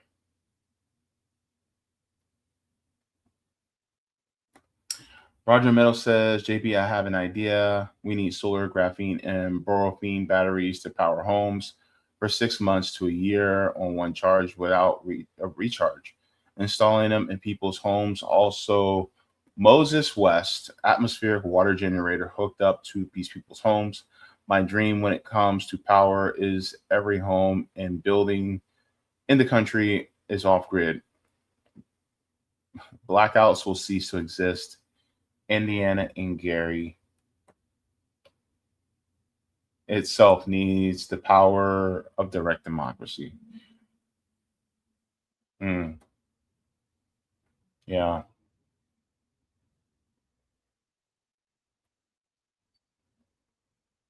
Oh, this is a good thank you very much for this, Roger. He says, I grew up in Freeport, Long Island, same place where Medea Benjamin is from. We have municipalized power, reliable, cheap, and when the blackout of 2003 came about, we were the only ones in New York up and going. Wow. See? That's what I mean, man.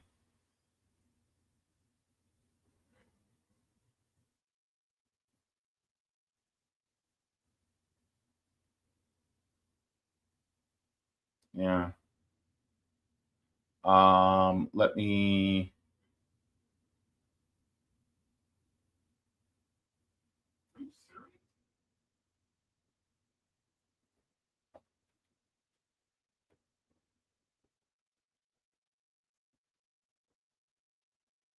oh, hey, Vic says, all right, watered the garden and gave the dog a buddy wash and then cleaned his ears.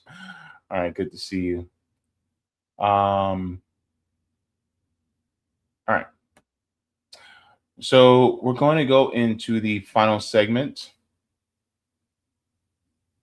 Oh, Sela says, what happened to the young man that was transforming plastic into fuel? I think he's okay. Last time I saw, I think he's now doing something with somebody else as well, where they are innovating like two different things. I haven't heard anything recently. I know he's still around though. So I don't think we have anything to worry about there. But let's go into the last segment as well, so that we can finish on time. But here we go here. All right. So it's basically going to be a reaction. But so, of course, we talked about the U.S. oil shortage. The strategic petroleum reserves are now only 41 days away from being depleted. And then we talked about basically Katrina 2.0 and what's happening in Gary, Indiana.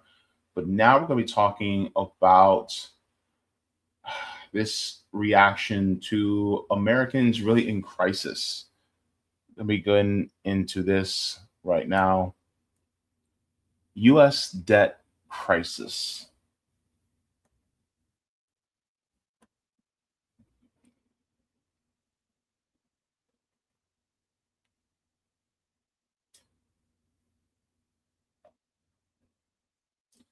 There is a crisis on our hands, and Americans are bearing the brunt of this because of the greed of the parasite class. What are they going through? What points are they making? And is even corporate media listening? There is a particular video that I would like to react to because a lot of people, especially politicians that are so focused on the culture war, are really missing the mark and the moment when it comes to speaking to the needs of Americans right now. Here in the year of our Lord, 2026, a lot of them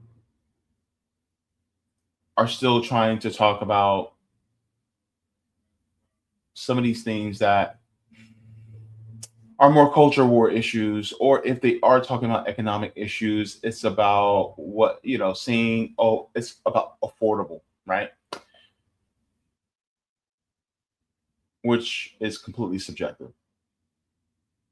And so I want to get into this because this is a focus group that they were talking with, NBC News was talking with, and I want to get into this because I think it's really important for us to discuss. And so, of course, they talk about this, but I want to chime in and give my particular thoughts on this particular subject. So this is from NBC News, says nothing has gotten better. Focus group shares affordability concerns as U.S. debt tops $40 trillion. So let's go. Top of mind for voters as we inch closer to the midterm elections, including in key battlegrounds, where a recent Fox News poll found the top issue for voters across 7 states was inflation and high prices, far surpassing the next most important issue. In the latest edition of our focus group series produced by Syracuse University and the research firms Engatius and Sego, we spoke to undecided voters in Georgia and Iowa, 2 of those states with key Senate races this November. Here's what some of them told us about their view of the economy. Take a look. Who would say the state of the economy is a big consideration in how you plan to vote in this year's midterm elections? State of the economy. All 5 of you. The state of the economy is a big consideration in how you plan to vote. 6 of you. Everything is inflated. A lot of people who are in the lower economy are struggling more than they have before. I have to drive 45 minutes just to be able to afford my groceries, but then you're dealing with the gas prices on top of that. In the lower middle class where I sit, we're being killed. Prices, tariffs just making things more expensive. Just the basic cost of living, gas prices, food prices. Going to the grocery store, trying to buy groceries, trying to pay for gas. Even my utilities have gone up tremendously since last summer. What else can I do to lower the cost or make more money? I feel like I'm doing so much. Joining me now is Margaret Talev, director of Syracuse University.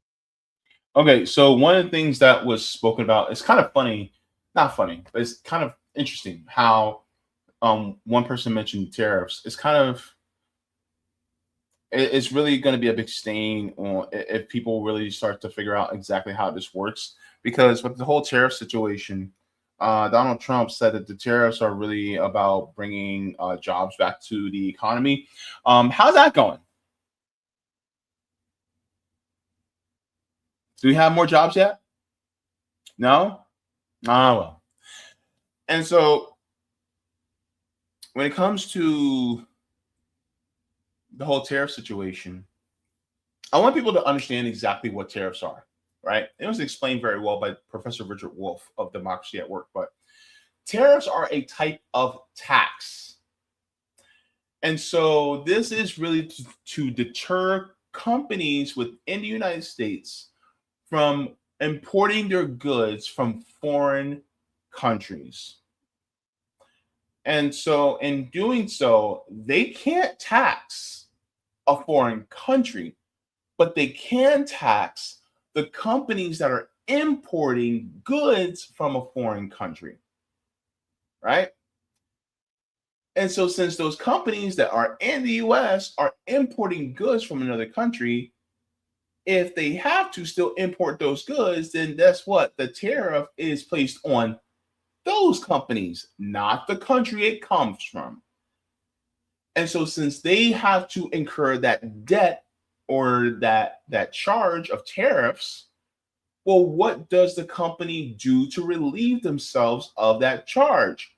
Well, they raise up the price of the goods that they're selling that have either a portion, a piece, or a huge amount, or even 100% from the foreign country.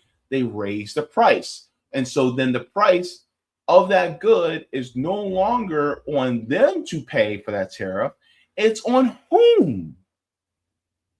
You, me. We're the ones that pay the tariffs. We're the ones that are paying that tax. And so it gets paid to the company that actually owes the tariff to the government because they still ship the goods from another country. But then since the money is being put on us to pay, that means that the company technically didn't really get charged the tariff because they passed that expense onto us. But then when the U.S. Supreme Court said, well, these tariffs are illegal, and then the government decided to give them a refund check, did they take that same money and did they pass that savings back on to us so that we would be made whole again instead of having to pay for that tariff? Well, no. Why would they? They just absorbed the money as profit and kept it to themselves. And also, did they drop the price? No, because they know that you now can pay more. And so they're going to keep the prices at that same level when they thought that the tariffs were going to be still in place. And so if your avocado from Mexico, if it was 99 cents, but then they started charging you $1.50 for that avocado instead, they're not going to drop it back down to 99 cents because you were able to buy that avocado for $1.50. So they're going to keep it at $1.50. But that 50 cents that they should have paid on that avocado as a tariff, well, guess what? They made an extra 50 cents per avocado. And you are still paying through the nose, which means that essentially you just got scammed by corporations and the U.S. government together.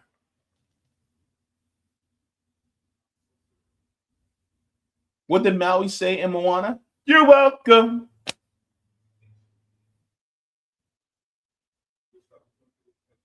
So, with that being said, people are suffering. This is a crisis. And they're basically saying this is the kitchen table stuff that we need to focus on. And let this be a big wake-up call to anybody that's running for Congress, that you guys really need to start paying attention to people's economic issues. University's Democracy, Journalism, and Citizenship Institute. Margaret, thanks for being here. It's always great to have you. So I want to play a little bit more sound because the group also talked about President Trump's handling of the economy. I want to play that. We'll talk about it on the other side. I think the president's more concerned about himself. I think the people behind him are trying to work on ways to improve the economy, but the person in front is not. Okay, I'm gonna push back. No, the people behind him are not also trying to work on the economy.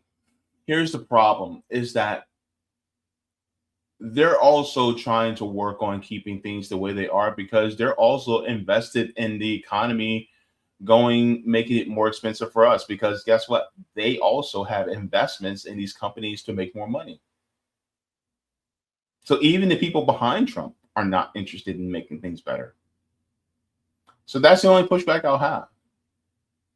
He's trying to find some faith in at least the rest of the administration instead of Trump. But guess what? The rest of the administration, no, they're not interested. They're not at all.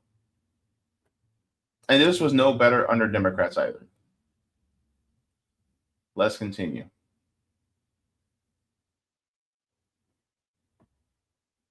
But the person in front is not. Flat out said on camera, he does not care about it. He does not care that we're paying $4 a gallon or over. Honestly, it comes down to just like nothing has gotten better as far as the cost of living, inflation, food is like astronomical. Shutting down the strait over there. By shutting it down, it's getting us less supplies over here, less gas over here, so prices are going up a lot. The war in Iran, the Epstein files, high gas prices, which in turn means high grocery prices. Things like that are just not quite where I think that they should be. Disillusioned. Hang on, let me also reveal something to you guys. So I was at a grocery store, and I overheard a gentleman ordering meat from the deli. And he was treating the ordering of meat from the deli like you would at a gas station. He was like, give me $3 worth of that sliced turkey. He wanted $3 worth of sliced turkey. Back in the day, they used to give you like a half pound. Maybe if you want to go a little bit sooner, close to a quarter pound, right? That deli clerk sliced 3 or 4 slices of meat and just handed it to him. And he said that was to be $3.30. That's enough for just one sandwich.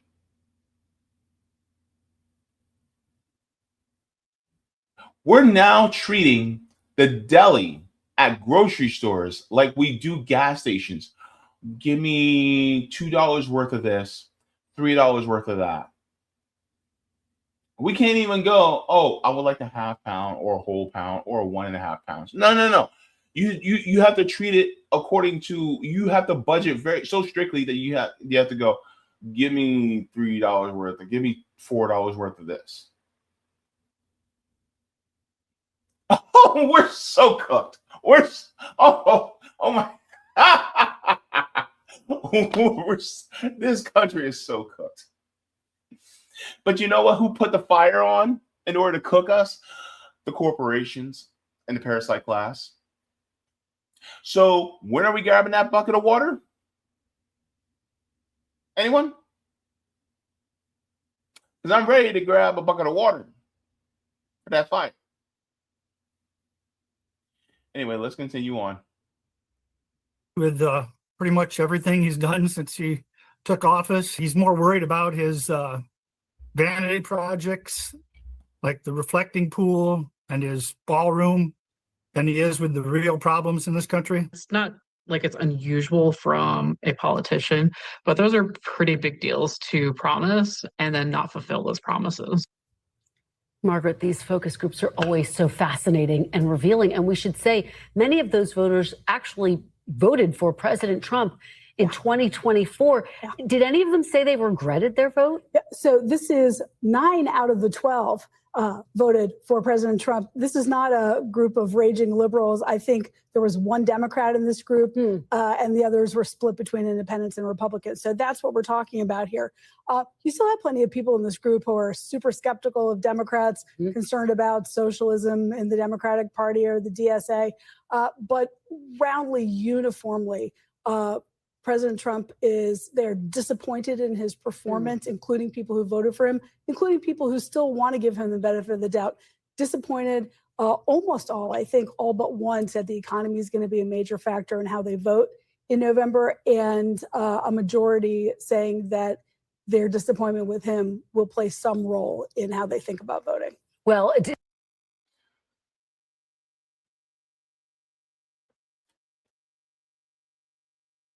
Yeah, he's screwed. He's screwed. What's going to happen, especially this November, the Democrats might just, I don't know if they're going to win comfortably in November. I'm in between them eking out a win for a majority in November and then winning somewhat comfortably. I'm like in between that. I want to know what you guys think, but I feel like because of the economy, there's a lot of people who still want to have faith in Trump. And here's the funny part. A lot of people are like, oh my God, well, our concerns are socialism. I'm like, baby, right now, you're not living under socialism. You're living under capitalism. And that's the reason why y'all can't afford shit. It's not socialism. Most people don't even know what the real definition of socialism is. It's not socialism that's your problem. It's the capitalism that's your problem. And that's the system that we live in.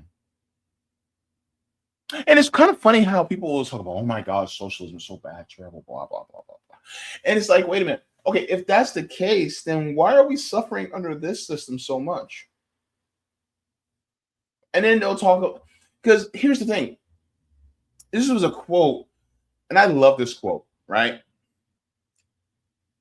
The same people who thought segregation and Jim Crow were okay are the same people that told you that socialism was bad. How does that sit with you? Does it make you feel like a fool? Maybe. Because they were the same ones that were like, oh my God, well, we can't have black people and white people together in the same room. Oh my goodness, well, we can't have them to be separate and equal. What did I want from us? That's socialism. Meanwhile, they're sitting there talking about the job creators. Not the job creators. No, not at all. And they're sitting there telling you, oh, this system has to be bad. That's like a little kid seeing a parent eat ice cream and they go, what's that? And then the parent goes, oh no, this is so yucky. You wouldn't like this. And then they see the parent just like they're eating it all. And it's like, I thought you said it was yucky. I thought you said it was terrible. But you keep eating it. Right? And so it's like that. What did Martin Luther King Jr. say? Socialism for the rich, but rugged individualism for the poor. If socialism is so bad, then why do the rich want to do it for themselves?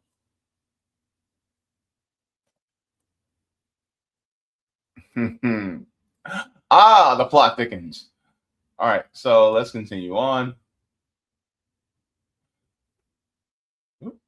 To take that to the next level, you're talking about Georgia and Iowa, which have two big Senate and gubernatorial races, by the way. If the economy plays a role in how they vote, I mean, in those big races, do you think they actually, will weigh in that way? That's the big question. Yeah. Democrats hope that's what happens, but here's some reasons why that isn't such a sure thing, right?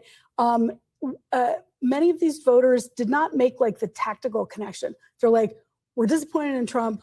We're really worried about the economy. It's going to factor on our vote. But then you go to the next question. Would you vote for Democrats to try to change the balance of power in Congress to block Trump? And they're like, what? So it's not sort of strategic, but it's more emotional. It's a feeling. A couple other things that we're really noticing in Iowa, a lot of concern about the tariffs and the impact that the tariffs have had. In Georgia, a different concern, data centers. And you're seeing this in the polling now. I mean, Gallup showing data centers have become a top 5 issue. My colleagues at Axios writing about Republicans being quite concerned in Ohio in particular about data centers. We saw this here in the conversation with Georgia voters. 3 out of the 4 voters saying their data centers are something they're watching very closely. 3 out of the 4 saying in a negative way they're watching it. Well, it's so interesting. Okay, so here's the thing, right? A lot of people, and this is good. This is really gonna suck, and I may get attacked for this, but some of y'all care too much about social issues to the point where it will affect you economically. And what do I mean by that? You guys will care about, not all of you, but you'll care about what somebody in private life is doing to their own body. And that to you will matter so much more, to the point where you're willing to block that while the person who is doing the blocking is also blocking you from being able to make enough to make your rent. It's like, which one would you rather have?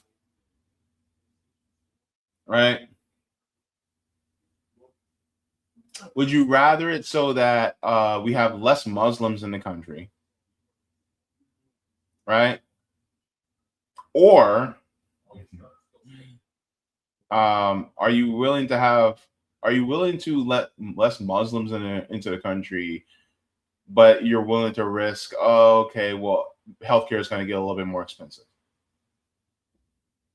Are you willing to make that risk? If you are, do you really care about yourself and your fellow Americans? Because you're painting, number one, you're painting the entire group of people with a broad brush. First of all, second of all, like Have you looked at Christians lately? You know what I'm saying? And also, like, these people are making their own personal decisions on their own lives. Why are we so focused on what they're doing personally within their own life when it doesn't have any effect on yours? Now, your rent has a direct effect on your life, right? The environment has a direct effect on your life. And so my thing is like, but here's the crazy part, right? The pollsters in the question, I'm sorry, with the people who are conducting these interviews with these voters with the question, it shouldn't just be, oh, side with Democrats. What about people who are independent or third party? They always leave them out. They never want to say, hey, what about people who are third party or independent? And they always leave them out of the conversation. They always want you to keep that binary thinking, because that binary thinking keeps you in the thought of, well, I only have two people to choose from. I only have two different groups to choose from. When in reality, you have multiple different people to type to choose from. The problem is they don't want you to choose from any one of them. And also, there's a fourth option. And people are like, James, the fourth option? Yes, the fourth option. That is actually building dual power and subverting the entire electoral process and actually doing things out in the streets to get something that we need for ourselves, instead of going through some gatekeepers that want to keep everything in place because it benefits them more than it benefits the rest of us.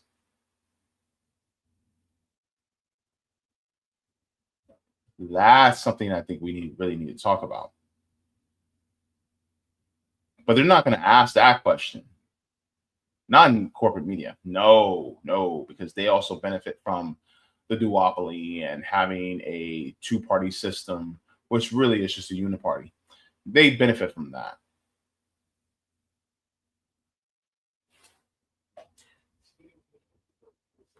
Let's continue on.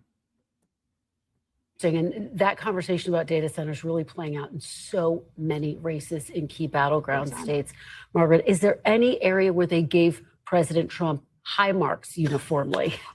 Actually, I don't think so. There were a couple who said that, they think he's trying, or, but this is a real change over the course of time that we've been doing these focus groups. And the stock market is an area where about 2/3 of these voters are in the market. And so it's not necessarily that they're crediting Trump, but they're like, yeah, we feel good. We look at, our holdings and they've gone up. We feel cautiously optimistic. But then we go to the grocery store or the gas pump and it's a disaster and we can't touch the money in our 401k. This is what we're living with every day. One of my favorite. Okay, so first of all, yeah, the people, they have their money in their 401k, but also when the stock market crashes, then what does that money look like? First of all. Second of all, 80% of the entire stock market is owned by only the top 10% of people in this country as far as wealth is concerned. So most of that money is actually owned by the people at the top. So they ain't getting nothing. They're getting diddly squat right now. They're just getting peanuts and crumbs, and they're thinking, oh, I got an extra crumb. Things are going better for me. And so this whole notion of the whole stock market doing good, the stock market really doesn't matter as much, because if the stock market crashed tomorrow, mind you, the stock market has crashed many times over the last few decades. If it crashes tomorrow, they're screwed. They just are. They're hosed, right? And so what about the stock market? Because here's the thing, right?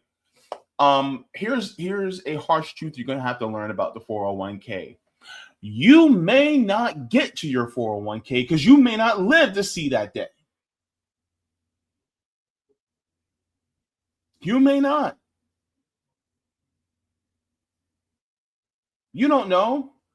We just lost Dolly Parton today. How many 80-year-olds that thought that they had enough in retirement and now they're becoming homeless because they had like $1 million, $1.5 million saved up in retirement. And now because of inflation going up so high and the cost of living just skyrocketing, that what they had in retirement is completely exhausted. They had to go back to work at like 75, 76 years old. and they can barely make enough money being crossing guards or being Walmart greeter. All because this economy went into a dumpster fire back in 2002, right when they were about to retire.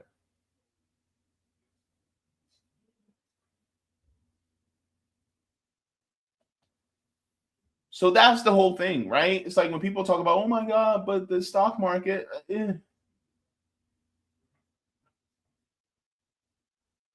it's negligible. You may not live tomorrow to even see that money. And then what happens to that money once, if you don't make it to, old age where you can actually take it out? Where does that money go?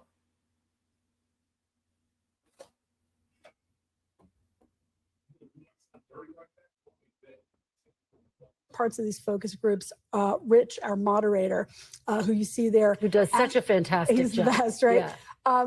Asking, have you had to give anything up because of affordability? And their answers were so personal that they really grab your attention. One of the participants said, I had to stop buying orange juice. It was like a frivolity. I couldn't make the case for orange juice anymore. Another guy said he had bought himself a really nice laptop and realized he was going to have to sell it to cover his bases. And then for other people, I'm not going out to eat. I stopped buying clothes. So some of it are little things. Some of them are really big, tangible things, but all the way down to the orange juice on your kitchen counter. It's just fascinating. Those types of hard choices so often inform what.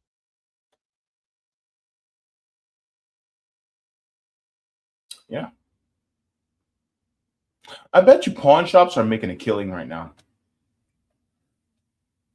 They're probably making a killing. Because everybody's trying to sell all their stuff. I know thrift stores are making a killing right now too.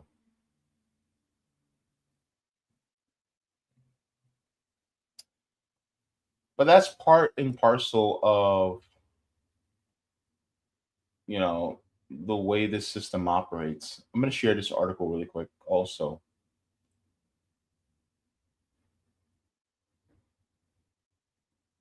I think this is important too.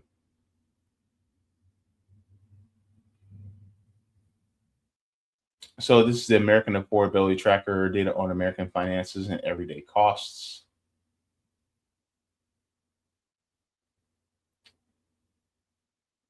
It says nearly half of people in American families cannot afford a true cost of living. Urban research finds 49% of people in American families don't have the resources to cover essential expenses to live securely in their community. The cost of essential goods and services is rising faster than earnings. Since 2017, average earnings have grown about 43% nationwide. Over the same period, home sale prices have increased 81% and rents 54%. The low-cost Silver Health Plan on the Affordable Care Act marketplace has risen 77%, and childcare costs have grown dramatically. Rising everyday expenses, including energy and transportation, are adding new pressures on households. Residential electricity costs have increased faster than earnings across much of the country, leaving customers paying about $40 more in December 2025 on average than they did in December 2017. Gas prices have also risen sharply, with the national average growing by $1 per gallon since late February 2026.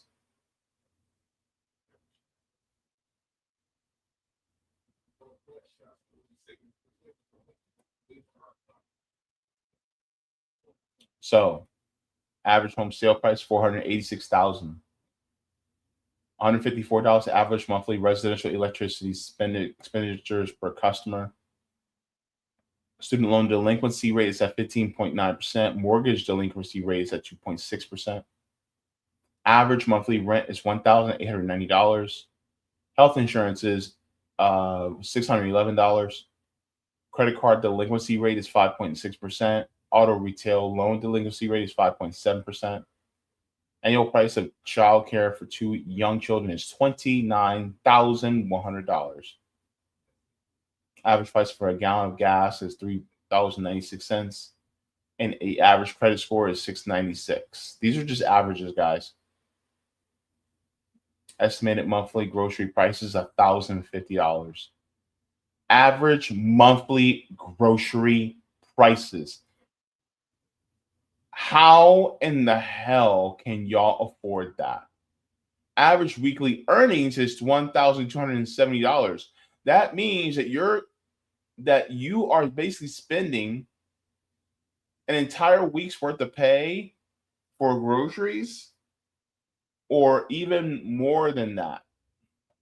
Because a lot of us do not make $1,270 a week. Some of us are making about 75% of that, maybe only half. So this is how awful it is.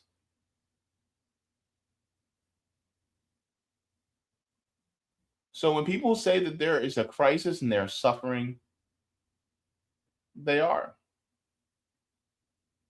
Do I think that the Democrats are going to walk away with like a blue wave? No.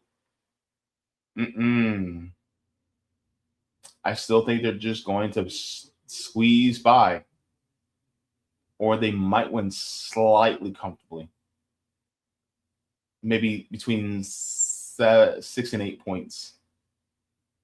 I think that probably be the majority of the victories, between 6 and 8 percentage points, but not much else. But this is why it is important, to focus on the economy. And the problem is, it's like Democrats are talking about, oh, well, it has to, we're focused on affordability, and it's like, affordable for whom though? We got to go past this affordability argument, because affordability is subjective. Jeff Bezos can afford a Bugatti. I can't. So why are we talking about affordability? Hell, for somebody like me, $1,200 a month for rent is not affordable. Hell, $800 a month for rent is not affordable. I'm struggling, literally. My family is struggling. So, I mean it when I say, Democrats, if you guys are talking about, oh, we need to really address the needs of the people, it's like, okay, don't just sit here and address the needs of the people through your campaign slogans or your platforms. Because people like me, we look at what you do while you're in Congress. The problem is we see what you do in Congress, and we see how you really don't do much for us anyway. This is why people like me will attack Democrats so much more than Republicans, not because I'm softer on Republicans, but because the Democrats remind me of Republicans. It's just they're too chicken shit to actually admit it.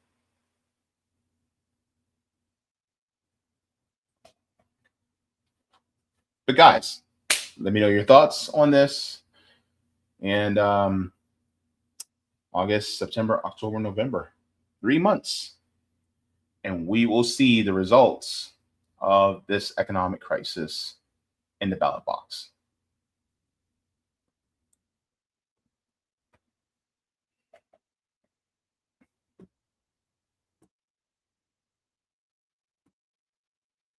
Please go ahead and give a like to the stream. I don't know why it does this. Just give me 1 second.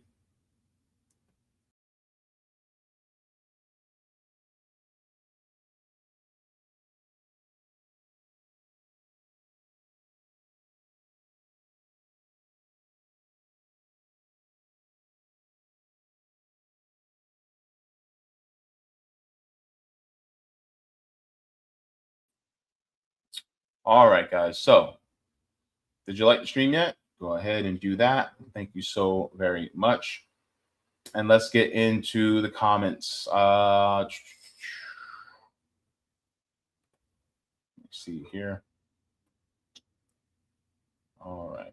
Looks like we're good there. Perfect. And all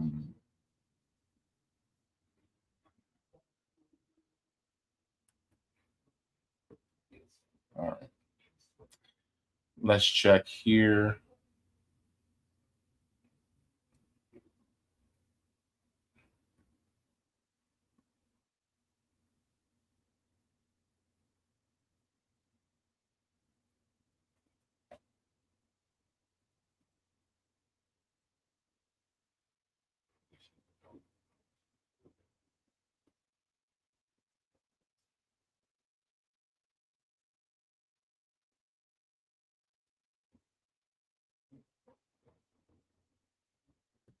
Radical Education said, I thought 3 slices was a joke. Jesus. No. Go to, next time you go to the grocery store, go to the deli and see how much roast beef costs. See how much smoked turkey breast or like honey turkey breast cost. See how much ham costs. Just take a look. You'll see that it's very expensive. I saw at one store that I think it was a roast beef. It was like, hang on. Let me see. Let me check something. I want to be kind of accurate on this.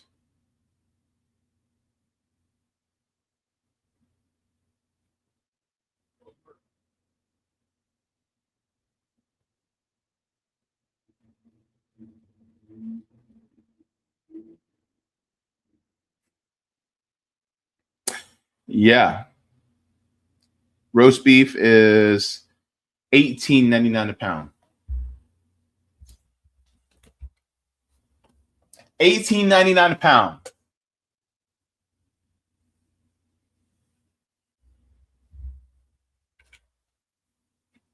Okay.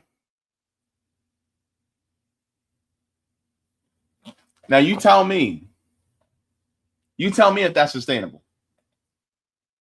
$18.99 a pound. Yeah, no wonder why people are only getting like 2 or 3 slices of lunch meat.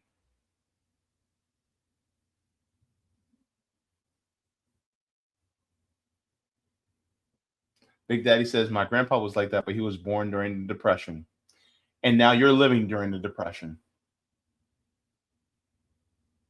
Right?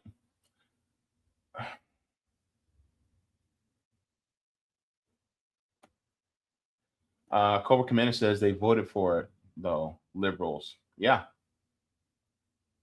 And also, we have to have, look, I know some people are going to want to attack other people, but we also have to have grace for some of these people because they are they're propagandized to think that this binary choice is all that there is. You have to give people grace. They are not where you're at. They are not, some of these people are not as politically astute as you are. And you have to give them grace. And I'm not just talking about conservatives, I'm talking about liberals too. You have to give them grace. Because how in the world are you going to convince them that, well, you know what? Both parties are not going to serve you well. In fact, this system is not going to serve you well. You have to give them grace. You cannot expect them to be where you're at. If that's the case, then a lot of people who are on the left would have thrown a lot of y'all away a long time ago. But they had grace for you. You know? And Cobra Commander's right. And this is why we have to have grace for people. This is why we have to have conversations, man.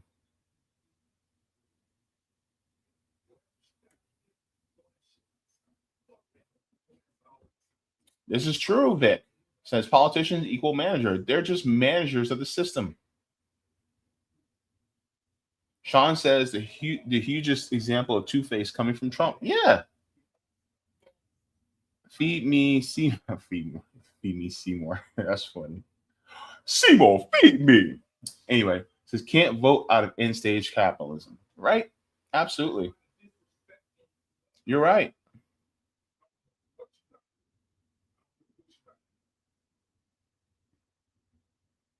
Bill says 20 trillion bailout for banks in 08. But where were the bailouts for the people, especially with the people who have mortgages? Where were the bailouts for them?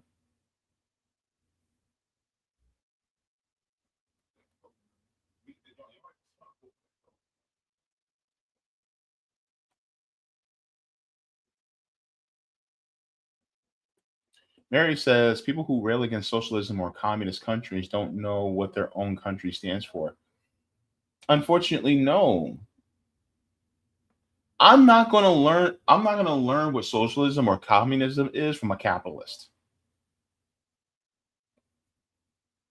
Because they're too busy trying to defend their system that we currently live in, that they don't want people to know any other system because they're benefiting from the unfairness.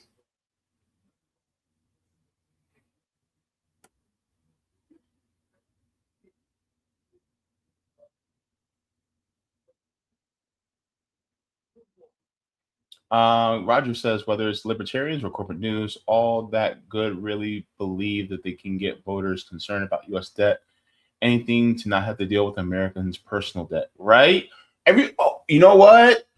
Oh, Roger, let me take a screenshot of this because I need to address this with somebody who is more adept in economy because this is something that I rail against because it's like everybody's like, oh my God, but the national debt, and I'm like, okay, but what about Americans' personal debt? Oh well, that's just a moral failing. They just don't know how to save money. What? Okay, then if that's the case, if it's just a personal moral failing, then what is the national debt? And then on top of it, if you're not willing to be concerned with my personal debt, then why should I be worried about the collective debt of everybody in the United States? Why should I be worried? I shouldn't be. No. For what? Is the U.S. national debt? Hang on. Make sure I save this. Is the U.S. national debt going up? Is that going to cause me to lose my house tomorrow? No? Okay, well, hell if I care. You know what I'm saying? How is that helping? How is that concern about the national debt helping somebody that owes, $86,000 to Sally Mae? How does that help them? Concerned about the national debt. What? Oh my God, but our kids are going to have to inherit it. Well, you know what? Maybe if we didn't give all this money to the big military budgets, then we wouldn't have to worry about this. But yet you guys are like, oh, we got to lead peace through strength. Meanwhile, most, if not almost all these countries just want you to leave them the hell alone. You wouldn't have to worry about peace through strength if you just left them alone. Stop being the bully. And maybe people wouldn't hate you. Like, the United States can learn from this one stellar quote, a life lesson that the United States should know in order for them to prosper. Don't be a dick.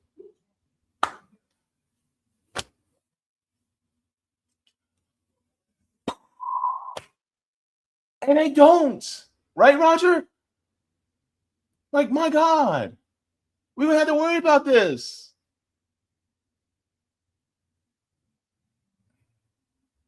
Feed Me Seymour said, all the beef coming from Venezuela is deadly. Trust me, don't eat it. I don't know. I'm more worried about the meat that's going to be coming from Argentina because it might be donkey meat. I don't know. That's what I'm worried about.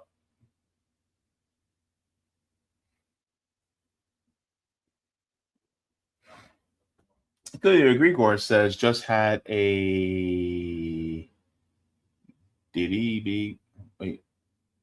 a debate, I guess yet. Little maybe 80-year-old realtor come walking door to door selling realty or something management.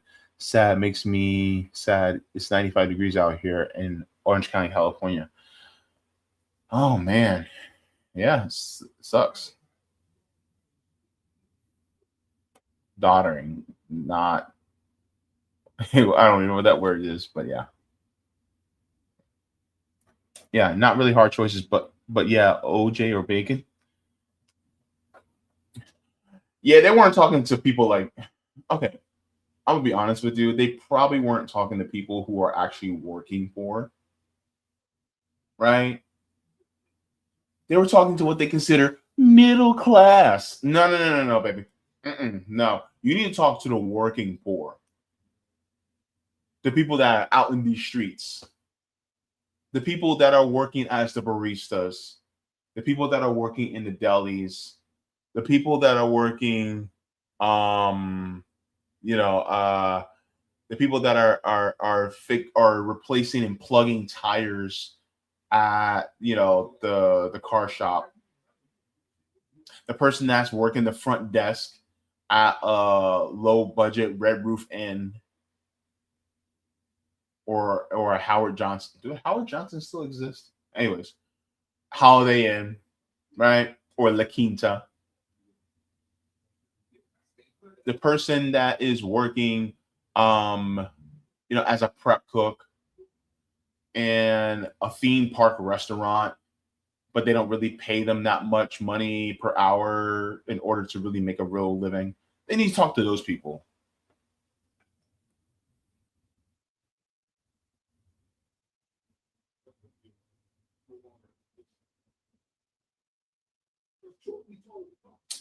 Let me see.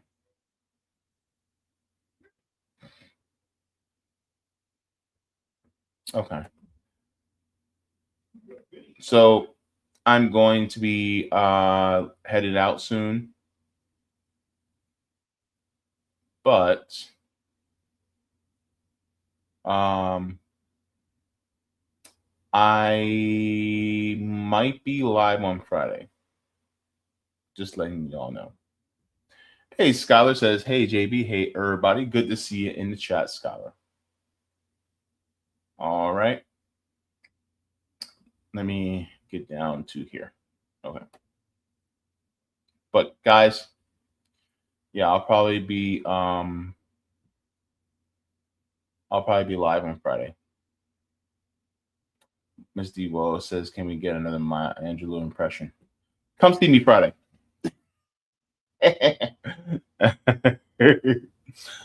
see about me. Oh man, but guys, thank you so very much for tuning in. Yeah, it is going to be quite a week. I currently just work 6 days in a row at my job, and so I am exhausted. And so I gotta go back to work tomorrow and Thursday, and then I'll be off Friday so I can do a stream. But it has been long. So guys, just continue to do what you can for your communities, as well as please take time for yourself. If you have a bathtub that you can soak in, get yourself a bath, light up a bunch of candles, put it around the bathtub like you in a Prince music video. And if you don't drink, then just pour yourself a glass of some sparkling grape juice. If you do drink, well, you know what I'm saying, get what you need to get. And then get yourself a snack or something like that. You know what I mean? Get you a nice little snack and just enjoy yourself. Just soak. Just enjoy it. Enjoy yourself. Because, we also have to enjoy the life that we have. Because not a lot of people get that privilege.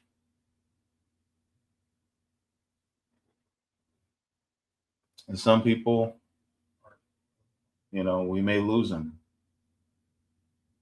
We may not be able to enjoy that again. Of course, we just lost Dolly Parton. So keep that in mind. Life is precious. All right, guys. So have you guys gave me a like on your way out? Can you guys just do that real quick? Give a quick like. And then if you're watching this on the rewatch, don't forget to hit the hype button. Or also on some more of my clips that I upload, okay? All right. Thank you so very much. Now, water your plants. Water yourselves. Leave the world better than you found it. Smoke them if you got them. Drink them if you got them.